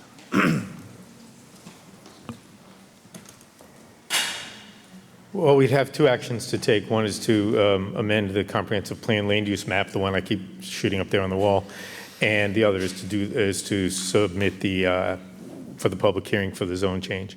They can be done concurrently. There's nothing in state law that stops us from putting them on the same agenda, both for planning board reference recommendation and for public hearing here.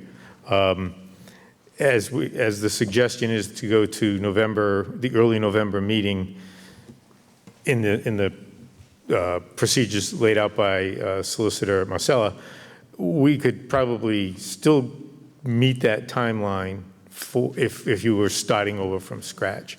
There still has to be advertising done, as Steve said, by the planning board for their public hearing, and then there's obviously advertising for your hearing. So we have to build in all that extra time. That's why we can't do it just next month or even in August. We need an extra couple months just to build in all that advertising time. But November wouldn't be out of the question to do it in either format. I had a question. Steve, can we dissect a small lot and vote on that up and down tonight? Yeah, we're taking this as a separate, 292 is a separate application, and then you guys will move on. All right, is there anyone else in the public?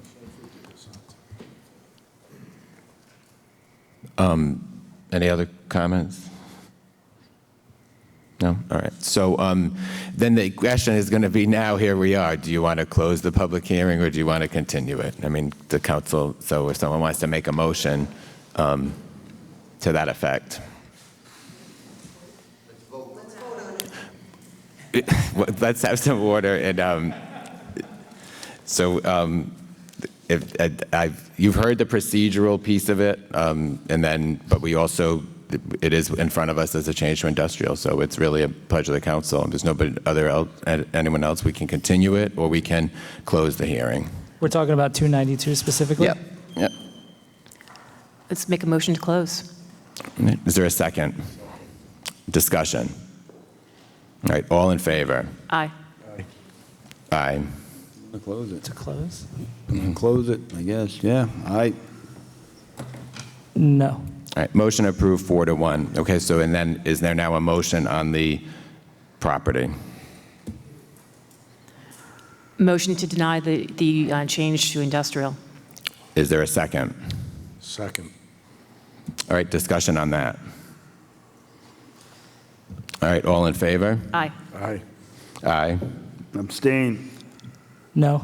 Motion approved 3-1. All right, thank you. We're going to move on to Plat P, Lot 293, Westmoreland Street, from R40 residential to IA industrial. What? Minor?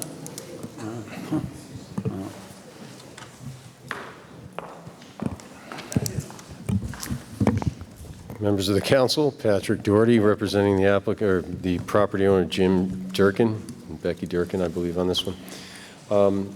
Mike, do you have that graphic that we put up, or the wetlands? Yeah.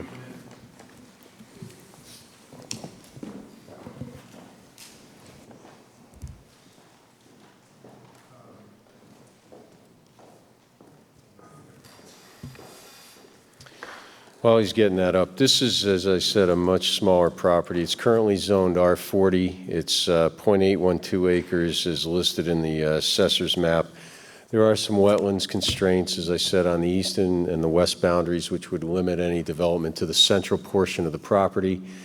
As you can see, the circled 293 over there, this was done by, I'm sorry, what's the woman's name? Linda Steele, who flagged the wetlands informally for this. And as you can see, the center of the property is high and dry. The wetland area that is the ziggy line going down the left side and the right would necessitate that there would be a buffer from the residential land in any event. So I think that can allay any concerns of the people that are 2 lots up. I mean, that's several hundred feet. The lot itself right there, 293, is 100 feet, and then you have another 360, I think that says, or 350. So there's a significant amount of frontage out there that is going to set this way back from the Glen Oaks property. And as I said, you know,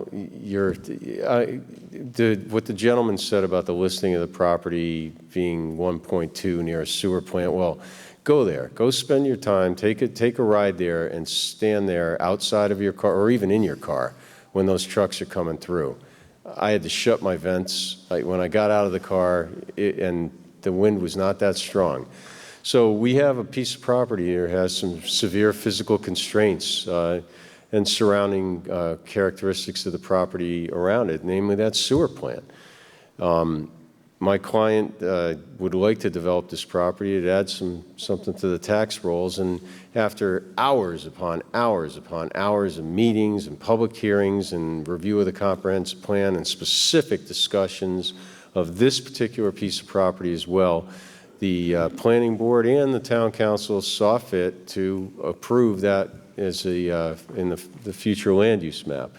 So I don't see there's no way you're going to have a residential use of that property. They'd have to be, you know, have no sense of smell, sight, or sound.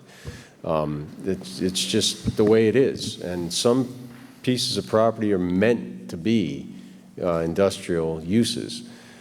Certainly the small size of it, plus the limitations on the wetland, is going to severely limit. It's not like you're going to throw something huge in there. And the numerous uses that are allowed in an industrial facility, there's going to be required parking and a whole slew of other things that are in the zoning ordinance that severely limit the development possibilities for this piece of property. So we would ask you to approve that on the basis as well that, I mean, you got the town's garage on 2 sides of it too. You have the trucks are beeping incessantly. You know, there's trailers going by with heavy-duty pickup trucks and 6-wheelers going through there. There's 18-wheelers. There's septic trucks. There's all kinds of activity right in front of this thing, and I only think that it's appropriate and proper that this does get zoned IA. That's what it's meant to be. Go take a look at it, smell it, see it, hear it. It's a perfect transition to an industrial property. That's what's going on all around it. And it certainly has enough of a buffer. I mean, several hundred feet from any other of the residential uses in there. And certainly any residential development of Lot 292, if it does in fact occur, is going to have additional buffers, because any residential zone that abuts an industrial area is going to have more setbacks, and there's going to have to be screening and buffer. That's enhanced also by the presence of the wetlands naturally on not only the lot itself, but the lot 292. So I think this is a no-brainer. It's been discussed ad nauseum for years. I mean, if anyone has any other options, I'd love to hear them, but I've been physically on the property a number of times. I've looked at the surrounding area, and it was recommended by straight up and down from the Planning Office, Community Development Planning, the Planning Board, all the way through. I can't see any other use for that piece of property. Just one question for the record. This is the smaller property. What is the approximate size of this smaller parcel? It's in the tax assessor's records, it lists as 0.812 acres. All right, thank you. Yes. All right, any members from the council? Yeah, just real quickly. Just wanted to mention that I was actually a little mixed up on that last motion. I thought we were talking about the smaller lot on the last one, and I realized now that I had it backwards. So I did actually intend to vote yes to not change the zoning on the larger lot. So Terry, I don't think we can correct it, but for the record, I was actually a yes vote on the last one. So I just want to make that clear. And yeah, that's it. Thanks. I just have one question. That's the radio station next door to the east, right? Yeah, it has something to do with some radio towers. I don't know if it's a station Yeah, or it's a not. radio station. It is, yeah? Yeah. All right. Oh, actually, I just heard some other people, it's cell tower operations. That's, Isn't that a station there? I think it's just, it may be boosters or something along those lines. All right, so it's a public hearing, so I wanted to hear if members of the public have anything to say, if anyone from the council. All right, does anyone wish to testify regarding this parcel? Yes, sir.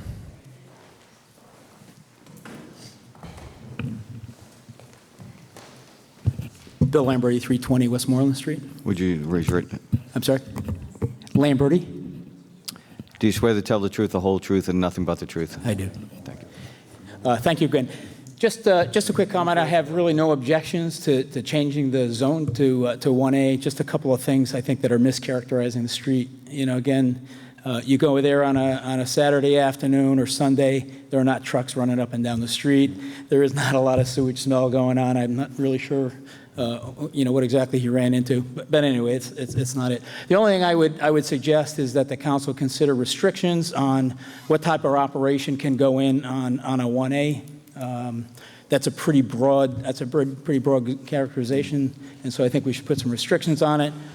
Secondly, don't forget, it's now going to border on a residential property at some point, right? So we need to think about you know, the 292 being residential. So you know, let's be mindful about that when we do put some restrictions. And like I always say, because we live across the street from the storage area. Screening is short-lived, right? You get screening right when you first get the construction is accepted, and then 5 years down, you know, the screening dies. Nobody's out there fixing it up. So I just say let's just be mindful about you know, kind of how what use we allow on the property. Thank you. Thank you. Is there anyone else? All right, so is there a motion to close the public hearing? I have one question. Mike, you don't have a list of the uses over there, do you? IA zone? Handy? No, okay. As you recall, we have done that in the past with other rezones, and you know, staff could look into a list of limitations. The only thing I would say about that is that being such a diminutive lot and having some resource constraints, wetlands on the site, there aren't too many uses that could go in there. You know, the big industrial uses just won't fit on that small 7/8 of an acre lot. So I don't know that we really need a list because I think the site is self-limiting. But if the council sees fit to request it, we could put one together. Thank you. All right.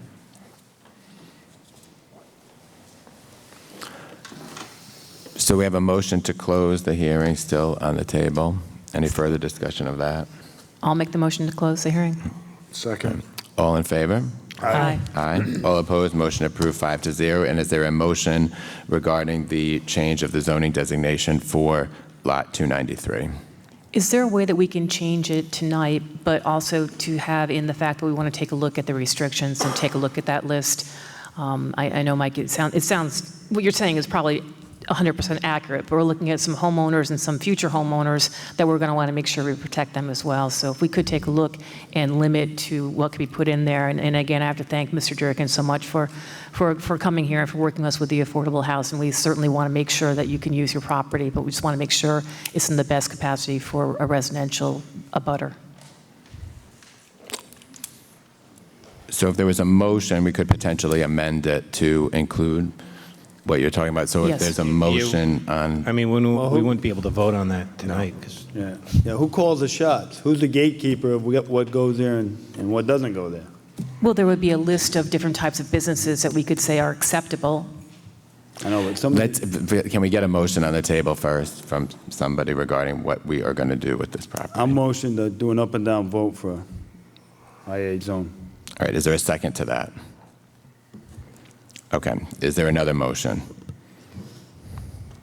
You want to second that one? So if we did a motion to rezone it to IA. Is it easy enough to add the restrictions later? Is that or No. You can amend the motion, but we need a motion right now so we can discuss. So is there a motion to? All right, do yours again then. Wait, so is there? I motion up and down vote for IA zoning for this parcel. I'll second. All right, discussion. Here is where it could be amended to say contingent, right, Steve? Amended to if we wanted to restrict uses in the IA. Correct, but again, I don't know if that can't be done tonight. Yeah. You'd have to literally take the zoning code and discuss every industrial use. There's probably, what, 80 industrial mule uses. skinner, tannery, they're from A yard. 1880, for God's But sake. the council could select of that list certain ones, correct? Well, Matt, if we change the zoning to IA, whoever, say Durkin sells it or leases it out to somebody, at that point, that's when you can restrict the zoning. The guy wants to put in a mule skinning shop, all right? I don't think there's too many mule skinners. I don't think there's a market for it. Some These neighbors, members these of the nice neighbors- community and some people on the council are saying, and that's possible to do with an ordinance, it'd be a first reading of an ordinance when this comes up, and that's where the discussion could take place. So we could instruct the staff to do that. Well, But we don't have to, but that would accommodate Yeah, I that think you and can that. restrict it Right. later on with whoever wants to go in there. We know that. Yeah. We All got right, that. all I right. got Well, that. why? Is it typical to have an ordinance for a single piece of property? Like, how common is that? Or does it just come up to planning and zoning every time? It's not very common because frankly, it's easier, as you can tell from this process, it's easier to go to zoning, to get a zoning variance for a specific use on the property. In this case, you're changing the use, which increases the standard. It would be a use variance, so it's a lot more difficult. But it's not uncommon to go through either process. Usually this process occurs when you're changing the use. In this case, the use is from residential to industrial. Otherwise, when it's a specific use that's allowed, you would go before zoning and planning, and you might need setback relief or buffer relief or height, and that would be for the zoning and planning process. So this process usually only takes place when there's an actual, again, change of use from residential to commercial or from commercial to industrial, because it's such a lengthy, expensive, time-consuming process. So, Steve, a motion to instruct the town staff, the planning department, the community development to say, give us a suggested list of IA uses when we have the first reading. Is that? Yeah. That could be an amendment that could be made right now. Sure. Yeah, that's fine. Does someone want to make that amendment? That's fine. I'll make that amendment to have the planning board give us a list of acceptable uses for the first reading. Is there a second to that? Acceptable to who? All right. Acceptable to them. Terry, you have that? Okay. All right. Any discussion on that? All right. All in favor? Aye. Aye. Aye. All opposed? Someone seconded it. Ricky, you seconded? Yeah. Motion approved 4-1. All right. Next, the final item is Plat L, Lot 282 on 1156 Point Judith Road from R10 residential to BA limited business. So is the applicant here? Yes. Patrick Doherty for the applicant, James Durkin.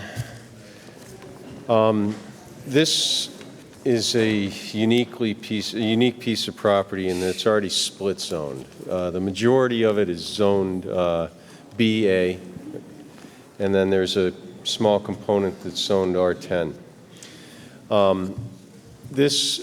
And again, there were so many meetings leading up to this process, so many public opportunities for input, and every one of these things was dragged through all the possibilities coming up before here tonight.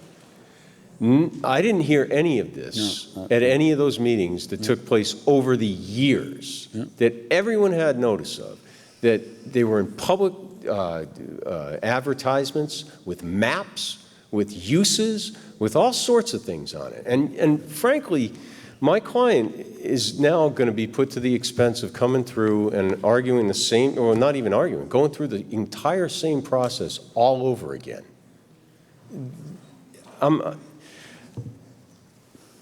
Certain land has constraints. This is one of them. It's a split zone. The lots on Westmoreland Street, by another example, they have constraints. And that's why the planning board and the public and all the input saw fit to rezone these in the future land use map. And now this entire process is getting undone again. And we're having to redo the same thing all over again. And it's a shame, because if you want to control property that is adjacent to you, the way to do it is to buy it. Buy it. And the town also has this document among one of them. This zoning ordinance here, multiple pages of restrictions, of constraints on any uses that are in any one of these areas. You know, like by example, the IA. If you look through the uses that are in the IA, for the majority of them, you have to seek a special use permit. So you have to come before zoning. You have to give specific notice to the abutting property owners. There are advertisements in the newspaper that list this, so anyone in the town can come in, voice their objections, go through the process, and vet the proposal. And that's what this is all about. The zoning code, the subdivision and planning regulations. They were put forth for what's going on here tonight to happen at those stages, at those levels, where you have the planning board and the zoning board who are more intimately familiar with each of the individual properties out there. So forgive my frustration, or my expressing my frustration with this process, but my client now is having to go back, and I'm having deja vu here of meetings that took place before. And I say this with all due respect, but there was a process that went through hours and hours of hearings, and public servants like Mr. Fleming and the rest of the board, they spent their own personal time prepping for these meetings, going through this stuff, listening to constituent concerns, having people vet these at public hearings and then town council hearings. They saw fit, after all of this input, after going through the department heads, listening to the abutters, taking input from every possible source out there in the community, and they came up with these proposals. They're not the whim of the property owner. Property owners were allowed to submit their parcels of property for inclusion in changes in the future land use map. But they didn't get them. More properties got denied for inclusion in those, from what I recall. There were a lot of people that came up, wanted stuff done. No, that's not what's in the interest of the town and its land use regulation. But these are. They've already been vetted. They've already been determined to be that. And there's no secret plan here.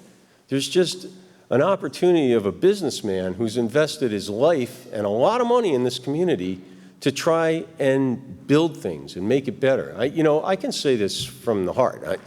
Jim Durkin, I've been working for a long time on a lot of his stuff. And what I can say about Jim and Becky Durkin is they care about this town. They really do. Look at what they did with the Break Hotel. You know, when we were here years ago, I was the pariah of the community for a lot of people because, it's just going to be student housing, or there's some other thing up his sleeve, or he's going to do something. Well, we've got a flagship destination hotel in town because of that man willing to risk millions of dollars to develop it into something nice. He's not going to do anything like that with these property. He's not going to just flip them off. He's got a vested interest in seeing that this town prospers. He'll prosper as well by virtue of that. But I'd like to address any real concerns, not speculation, and not things that should be addressed at zoning and planning board hearings when relief sought for a particular project is brought before a board. But this is another no-brainer. Across the street, you have the new Iggy's. You have the old, which is right over in that, actually to the right of that. Then you have the original Iggy's that's on the corner that's going to be developed into something at some point. You've got Aunt Carrie's, you've got the ice cream thing for Aunt Carrie's. Up the street, you've got the Break Hotel. This is a perfect little hub. When we did the deal with Gilbane back before anyone here was on the council, we lost our community. We lost our center of town. This is what they're trying to do with the future land use map. They're trying to make little areas of commerce that make sense, that serve the needs of the community and the tourism that this town is based upon. So right now, where we have the BA district, you know, it's an open lawn. And where we have the residential off to the side, you know, it's on a busy street right there, but there's plenty of room. There, you know, any parking, any development concerns, any curb cuts, those have to go through DPW, they have to go through planning, they have to go through zoning. These are all things that you know, they're hoops and hurdles that any developer of any piece of property has to go and meet and address.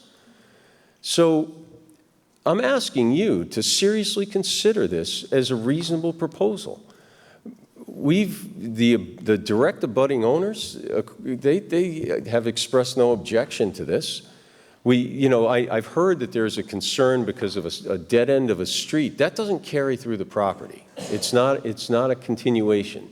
The only thing that goes down below that arrow is a sewer line that was put in, I assume, by the town some years ago.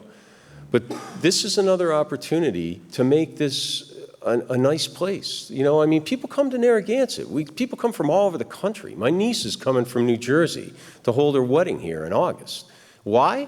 Because we're a beautiful destination beach town. But we've got to serve the needs of the residents and also the people that we depend on for our tax and tourist dollars. So this property is begging for a change. You can't do both uses, a residential and a business, on one lot. It's not permitted. So it's got to be one or the other. It's BA right now.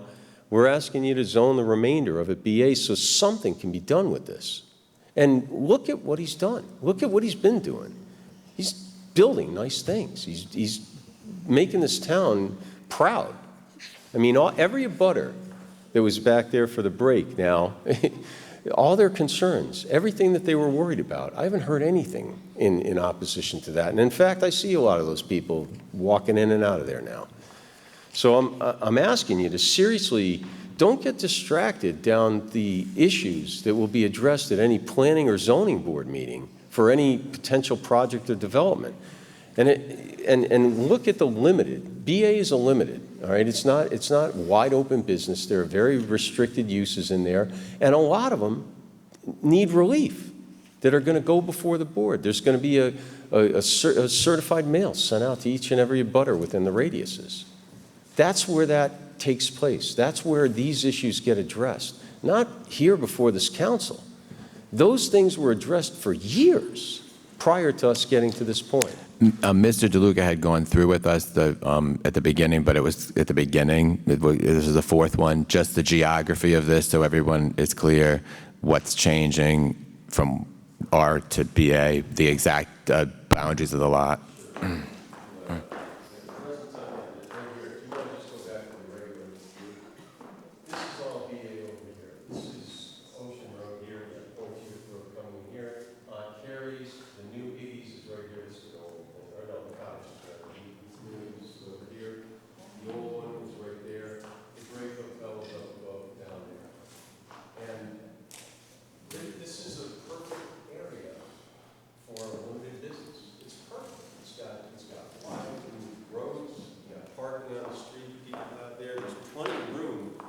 To mitigate any effects of parking, coverage. This is a nice-sized lot. Something nice can be there.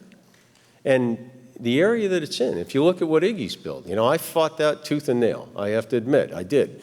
But it's a beautiful project. It came out nice. The Break Hotel came out nice. That's begging for something just as nice. Not a hotel project per se, but something. And that's what we're here for. And Mr. Doherty, just for the record, the size of this particular lot? Just On so we this know. one particularly, it is listed as 2. Let me see. I'm sorry. Excuse me. Well, on the tax assessor's records, it says 0.75 acres. But it's got to be larger than that. Yeah. What's the size of the piece we're changing? The BA zone is only 10,000 square feet plus or minus. Or I'm sorry, the residential is 10,000 square feet. But the thing is, you can't do the zoning where it's prohibited.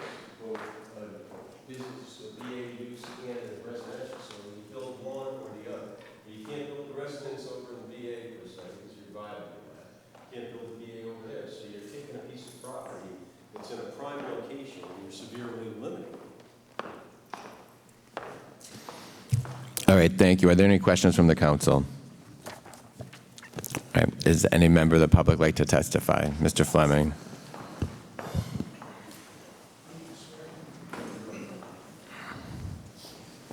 Thanks. Sorry, just from the planning board's perspective, what Mr. Doherty said is kind of the relevant point. The other three quadrants are commercial, makes sense, but it's one lot with two zones. You need to do something. The bigger portion of it's commercial. That's a commercial area, those four quadrants. And, Can you mule skin? Because obviously can't do it down there. No industrial, but Can't I do it just down there think, at, I just think from a planning perspective, and I'm not sure even from a legal perspective, it really makes a lot of sense to have two zones in one lot. So, council needs to do something, okay? Thank you. Hold on, Terry. So you're telling me that lot, that piece that's pied out right there, Yep. could not be rezoned for two residential houses? Well, I guess you'd have to subdivide the lot. The owner would have to subdivide the lot, and then I don't know what the outcome would be, but you can't do it, correct me if I'm wrong, Steve or Mike, you can't do it on one existing lot, I don't think. I understand, but just so that the public understands what's going on here, totally. So you're telling me you can't cut that property in any fashion and rezone that, being that that whole corner going through there is all residential? It's actually in BA. That's all BA. Yeah, the outline's a little confused, right? Right, so it's BA, so that can't be rezoned to residential? I would think you'd want to do the opposite. Just for the record, Jimmy, I just want to get on the record that if that is cut down the middle and there were two residential houses put there, could that be done? Yes or no? It's not going to change what I'm going to do. No. But no, it can't be done. Because it's already zoned business. I understand. Could it be changed to residential? You can change it, if the council voted, you can change it to anything you want. So it can be changed to residential. And if it could be changed to residential, that whole corner going back would stay as residential properties. Because when you do drive down there, that's what you see. You see residential properties. I just want to go on the record to let people know that the area there is residential. I understand the BA side of it. I remember the old train on the tracks that used to go down there, and a lot of people wouldn't remember that. But there was an old shack down there and stuff, and there was a little train that ran around. I would just point out, I don't know how valid this is, but I think in this entire process we went through, the planning board didn't recommend any zone changes that the owners didn't want. People came to us for zone changes which we denied. People north of the Rite Aid lot wanted that commercial. We said no. But I don't think in this process we have taken a lot that the owner wanted a certain designation. We've denied that, to any changes to that, but not to flip it to a different zone. I guess Steve's right, you can do whatever you want, but that would be, I think, unprecedented to do that. That's just an opinion. Steve, I don't know. Yeah, I don't disagree. Yeah, it's normally either the applicant's coming forward and they want their lot changed. But the question is, the lot has split. It could go one way or the other. That's the basic question is that. It has two different zones. It could go industrial if you want. You have to. Right, but that's what he's asking. Could it? Right. Correct. You have to do something because you have to do something. You have to do something. We can't keep it split. It's split, right. Any other members of the public? Mr. Ferrandi.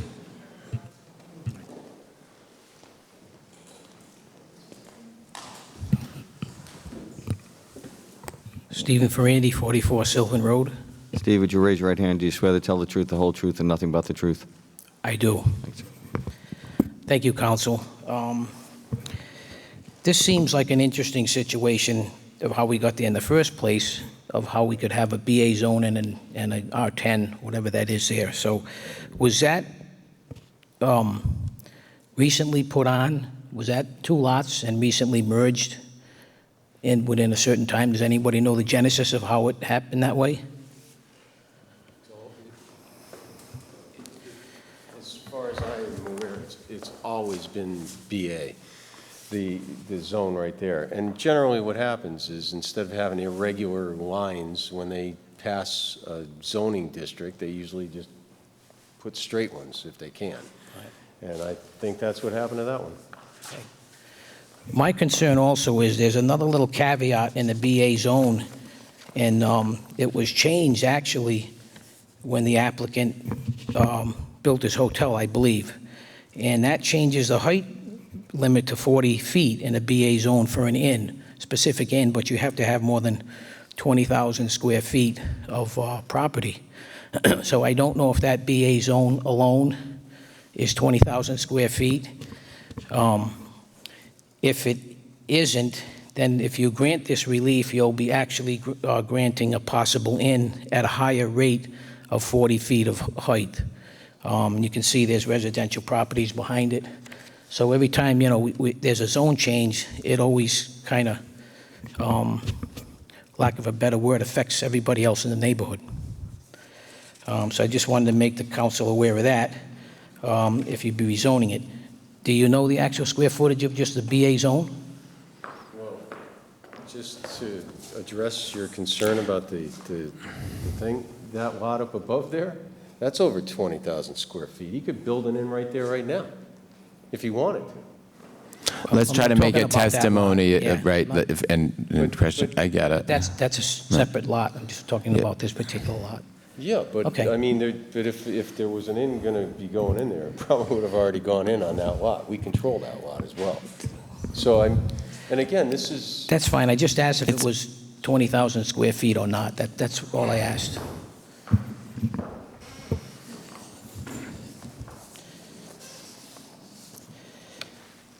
I guess I'm not going to get an answer. What's the size of the lot, Steve? What's the size of the lot? It's a factual. This is why I always say, though, make statements, not questions. Yeah, rough estimated guess, if it's listed as 0.75 acres, that's 33,000 square feet, somewhere in there. So you take off the 10, and yeah, you've got over 20,000, you got approximately 23,000 square feet in the BA zone right now. That's including both or just that one particular lot? No, well, That would. Let me address. See the lot that whole thing outlined in yellow? Correct. That's one lot. The land that's a little yellowish green to the left, that is a split zone that's residential. I understand The that. one to the right is BA. Correct. That land right in there where the cursor is right now is approximately 10,000 square feet of area within the residential zone. Okay. Off to the right is approximately 23,000 square feet. Okay, you answered my question. Thank you. Sure. All right, thank you, counsel. Thank you. Does anyone else wish to testify? I would just like, again, to reemphasize the point. If you look at the use table for the BA zone, most of the stuff is special use permit. We've got to go to zoning, and that's where all of this stuff gets vetted out. That's where all the abutters have rights. They get to talk about things. There's no specific proposal on the books right now for any of this, nothing, for any of these properties, because it's all been up in the air. The map had to get the properties had to get rezoned, so you can't, with any reliability, do any kind of development plans because you don't want to spend the time and money on engineering and whatnot if you don't know what the property is going to be zoned at. But as far as this is concerned, I mean, the council has a role. You pass the ordinance itself. You go ahead and you make your zones, but you don't vet the projects. That's what the charter puts in the zoning board and the planning board. And that's where all this stuff gets ground out. That's where the sausage is made. You pass the overall plan. That's what this is. This is the overall plan. It's not a specific development proposal. And to reach in and to try and direct that right now, I think you're micromanaging something that has been delegated, with all due respect, to the boards. They're given that authority under state law and also under your charter. Thank you. Thank you. Is there anyone else? All right, if not, is there a motion to close the public hearing So moved. with regard to this lot? All right, any discussion on that? All in favor? Aye. Aye. Aye. And is there a motion regarding, I lost it. Plat L, Lot 282. I'll make a motion to rezone the lot business or commercial fully. So to move it from R residential to the BA. Correct. Is there a second to that? All right, any discussion on that? Sure, I'll start. The only concern I had at the last meeting when we discussed this was that possibility of that paper road coming all the way through from the neighborhood to Point Judith Road. It turns out that is not the case, and it is just a sewer easement. I was concerned with changing the characteristic of the neighborhood and access to the neighborhood, but since that doesn't exist and it won't happen, I have no other issues with this. Anyone else? All right, and regarding these properties that have come up, these 6 properties, yes, there was a comp planning process, but the comp planning process dealt with a lot of other issues, and there was a big discussion of many properties that were going to a mixed-use designation, and that was a major part of those conversations. These 6 properties are properties that had a zone change is being suggested to, and they each had some level of, 4 of the 6 had some level of controversy. So that's why we're spending more time on these discrete lots. The big debate took place at the comp planning process several years, like 2 or 3 years ago, was on that mixed use. I understand this is a split lot. So is any other comments on this? All right, all in favor? Aye. Aye. Aye. All opposed? No. No. Motion approved 3-2. All right. We now will return to our public comment open forum portion of the meeting. Is there anyone who'd like to come forward? Mrs. Fortin. I'd like to say something before we get started, if that's okay. Matt, agenda item 14 for the refit, RFP for the library. I'm just curious why you didn't support that. Nobody made a motion, just it's on it. Right. So I know, but didn't it you? can come back at the next meeting. Right, but didn't you direct the town engineer to put that RFP out? Patrick, someone can bring it back at the next meeting. No one made a motion, so there was no motion on the table. I know, but you think why would you put it out there and have this guy go through the process? Because and then not motion it? Well, we did, and so No, well, I know, but so the motion wasn't made, so it can come back, and I don't know why people didn't. You just saw with the public planning piece, what we just had, sometimes people struggle, they're not sure how they feel about changing a zone. There's a lot of mixed, feelings about how they want to go forward with something, and so nobody happened to make the motion. If a motion's not made and there's no second. I know, but I'm just curious. You cobbled together You're curious, the agenda. so we're going to note your curiosity. Thank you.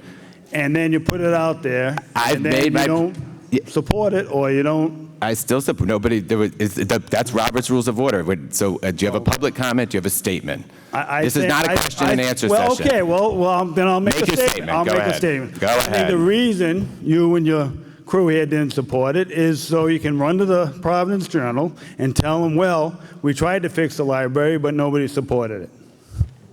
So I think that's what the ulterior motive is. Thank you. As again, take another hit. Thank you. On the library. Okay, thank you. All right, is there anyone else? Yes, Mrs. Fortin. Try not to impute motives to people that they don't have. Well, I've been sitting next to you for 4 years. I pretty much got it called. Okay, my name is Carol Fortin, 10 Cross Road. Mr. Mannix, at the last town council meeting, you had a constituent removed for inappropriate remarks. Equally offensive was the remark regarding disabled patrons using our library. Because we have a population who are confined to wheelchairs and other disabilities and need a handicap bus to access the library, it was highly inappropriate to say that these patrons are using the library as a daycare center. As a former special ed teacher, you can go back and look at the tape, and as an assistant special ed director, I think we need to be way more sensitive about that. I feel you were inconsistent in not noticing how offensive this remark was, as you were with the first remark, and it was inappropriate, so I'm surely not calling you on not having called that out. Please be consistent and respectful to all inappropriate comments and how you handle individuals who may have crossed a line, whether you agree with them or not. Thank you. Thank you. Anyone else? Yes.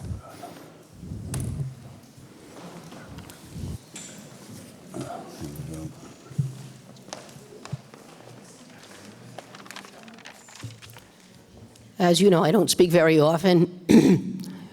Name and address. Patricia Mannix, 111 Colonel John Gardner Road.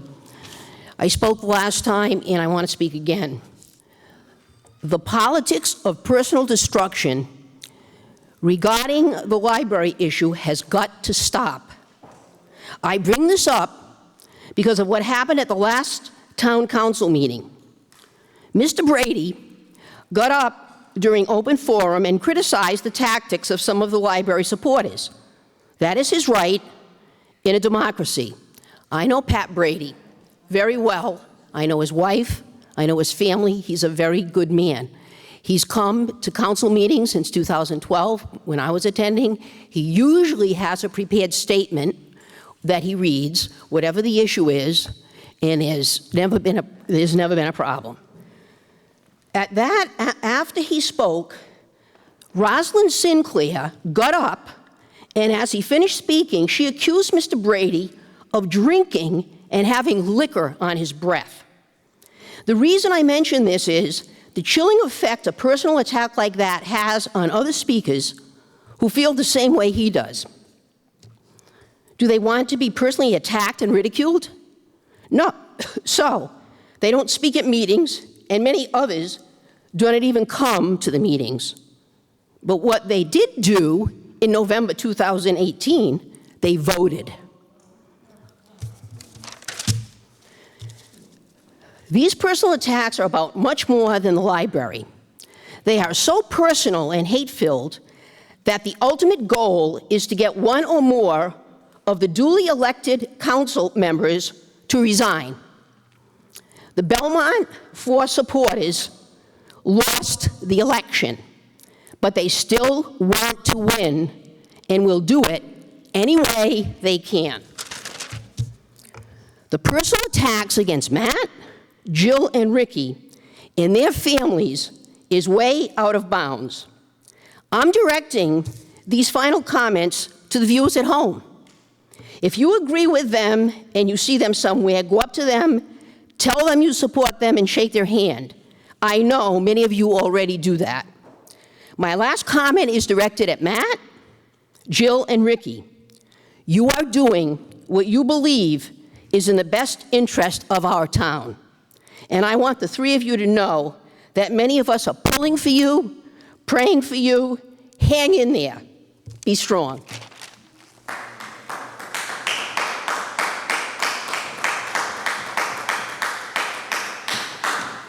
Yes.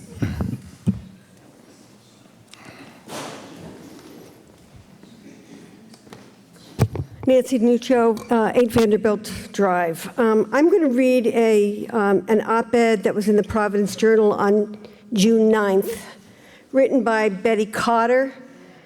A couple of weeks ago, I gave a program at Narragansett Public Library, also known as Maury Lujan's Memorial Library. Yes, that library, the one that has made statewide news recently as 3 members of the town council try to dismantle a voter mandate to buy an adjacent building and renovate it into a new library. My topic was South County Hospital, but I could not start without acknowledging the fierce battle going on over an institution just as important, the free public library, which provides access to books, CDs, DVDs, computer resources, including Wi-Fi and Ancestry.com, and programs like the one I had been invited to give. For months, I have followed the Narragansett saga with more than detached interest. As a writer, a lifelong lover of libraries, and the former president of the South Kingstown Library Board of Trustees, I have felt increasing dismay over 3 town council members' bitter attitude toward their own library. To sum it up, these councilors believe the plans, which already were approved by a majority in a referendum, are too costly and elaborate, and they must swoop in and save the town from making a costly mistake. No amount of public pressure has swayed these individuals whose attitude seems to be that their opponents are emotional while they are rational. One comment was particularly telling. Council President Matthew Mannix, in a prepared statement, said recently that the Library Board of Trustees, quote, have gone rogue, pushing for a Taj Mahal building rather than a traditional neighborhood library, unquote. How could a board be, quote, going rogue if 67.9% of voters have approved its plans? But more telling, I think, is his Taj Mahal comment. The reference to India's Grand Mausoleum, a symbol of extravagance, is typical political rhetoric. He assumes no one would support such a thing.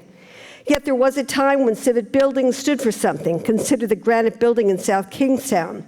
Its library, Hazard Memorial Hall, and Town Hall are imposing structures meant to last. Or Westerly Public Library, a triumph of yellow brick constructed in 1894 that is still a jewel of that downtown. Of course, the irony is that the towers, which Narragansett proudly displays on its website, police uniforms and street banners, would be a Taj Mahal under Mannix's definition. And what of this traditional neighborhood building that he valorizes? Well, the town already has one of those too, its present library, a small wooden structure constructed in the early 1960s, cramped and inaccessible to the handicapped. It has not stood the test of time. It's not 1960 anymore. The residents of Narragansett don't want a bungalow with a few books on the shelves. Libraries have become community gathering places where people not only do research and check out materials, but use 3D printers, log onto computers, and attend a range of programs from book clubs to movies and lectures. When I was on the South Kingstown's library board, I fretted about competition. Nancy, you're over the time. Okay. We read it. We read it.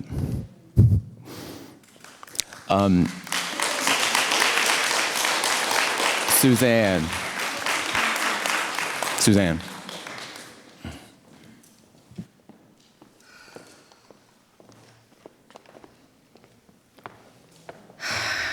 Susan Amoruso, 111 West Bay Drive.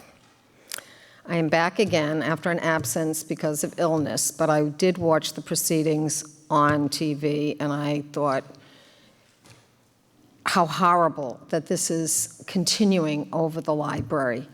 I don't get this a couple of people ago talking about the 3 of you representing this majority. Well, 33% voted against getting a new library. That is not a majority. It's not even close. It wasn't like 49-51. So how you think you are advocating for this silent majority? The people who voted were not the majority, they were the minority.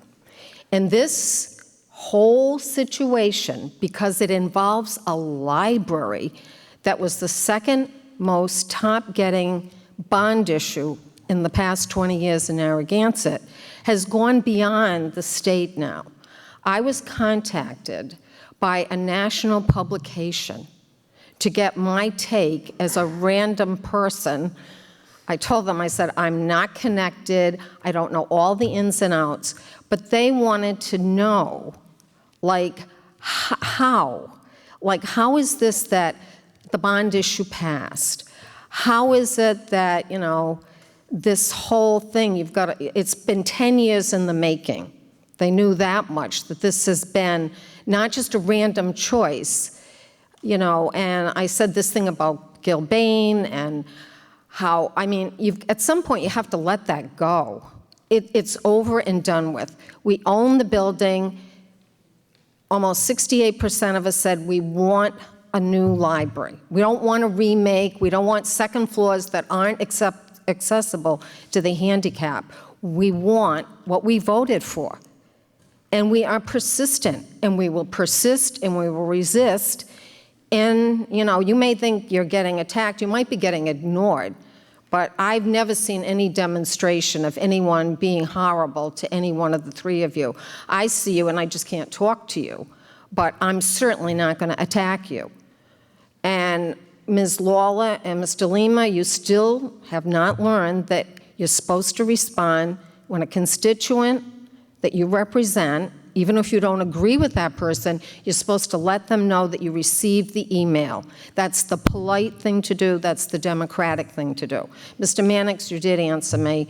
And in one thing I told you, we disagree. And my father did have this saying. He said, you can be sincere, but you can be sincerely wrong. You do represent people that don't want to spend money. And some of those people, they don't want a library, they don't want new roads, they don't want sidewalks, they don't want their tax dollars to go for anything. But then there were some people that didn't want a library. And I just had I couldn't tell this person who contacted me, I can't make any sense of it. So it's gone beyond Rhode Island. Now it's getting some national attention. I don't know where that's going to go, but it's dismaying that I'm talking about my town to somebody, and it's so negative, and I can't come up with a reason.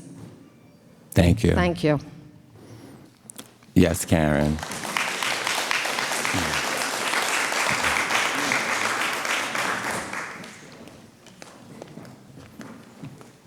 Karen Chebshelowitz, 63 Wanda Street. When I was little, and that was a long time ago, and when my children were little, they used to play house, and they used to play school. I somehow feel that the three of you are playing at government. This couldn't be the real thing, because you're not representing this town in a very favorable manner. There were children in the audience the last time, and it was really embarrassing, Mr. Mannix, that you're yelling at the audience saying we're all acting like 3-year-olds. Well, it is to be pointed out that none of you have children, and I wouldn't talk to my own children that way, and you're talking to adults that way in front of other children. What kind of civic responsibility are you demonstrating? It wasn't only the vote. It was the request to move open forum to the beginning that you suppressed.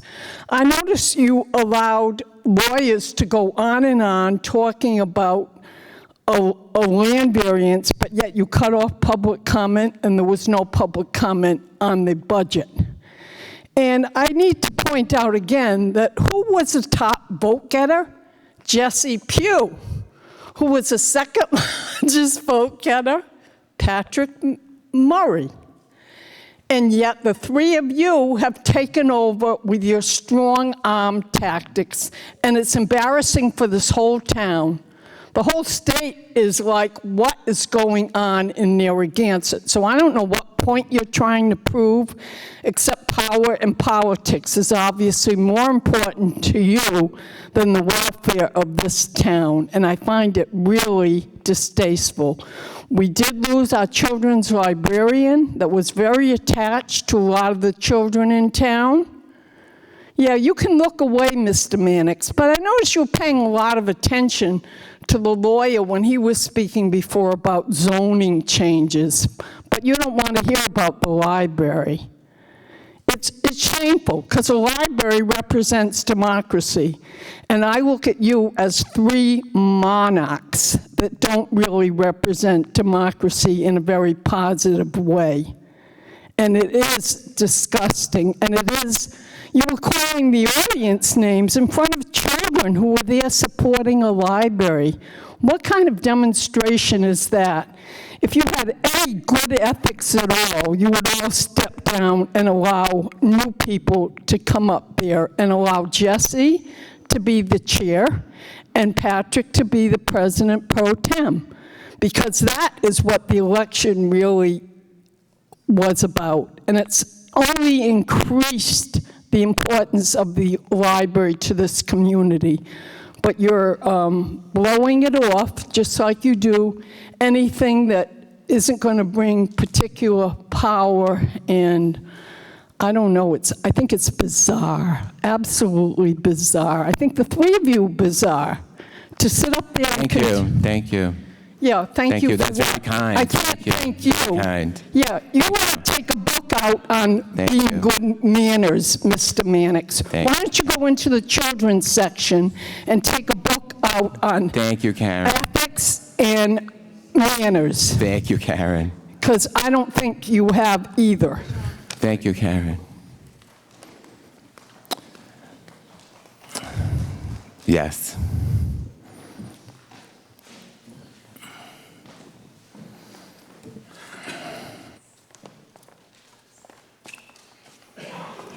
Richard Zersha, 25 Marion Avenue, Narragansett. For the record, I do own a fire truck.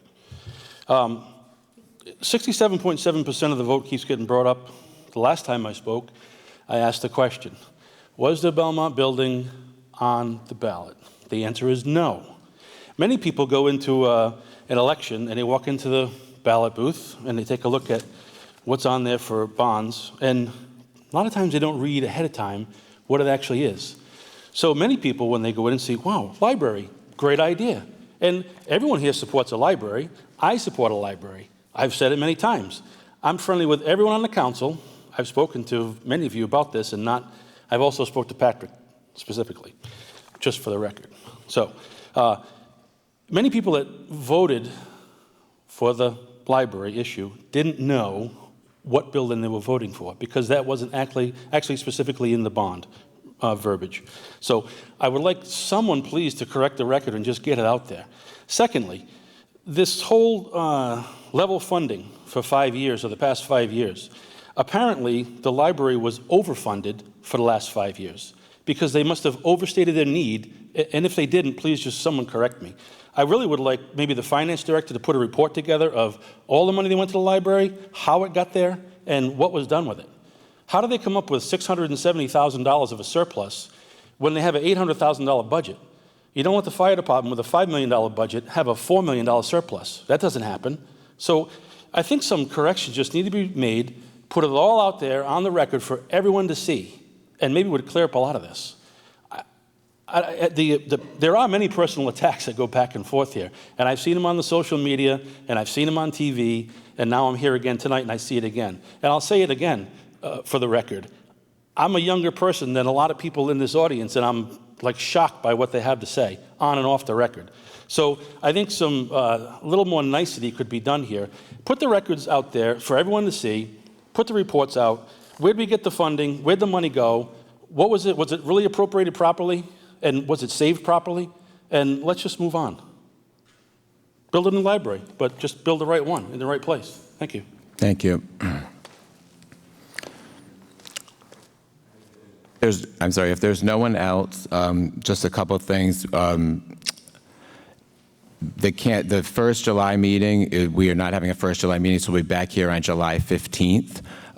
And just for a scheduling purpose, I wanted to announce that. And I meant to say at the beginning of the meeting, I want to congratulate the Rowley family on Brendan Rowley's ordination as a priest. He's one of the first Roman Catholic priests and from our town, so I thought that was a great accomplishment. I wanted to recognize that.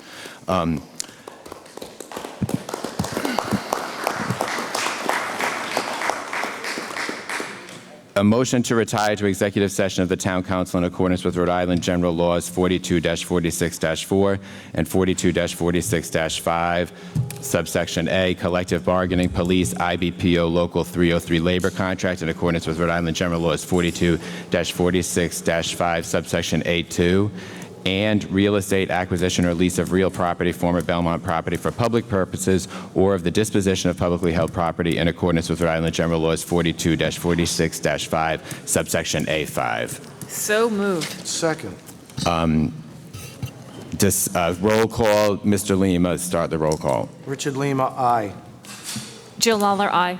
Matt Mannix, aye. Patrick Murray, aye. Jesse Pugh, no. Good night, everybody. Thank you. Smoke 'em if you got 'em.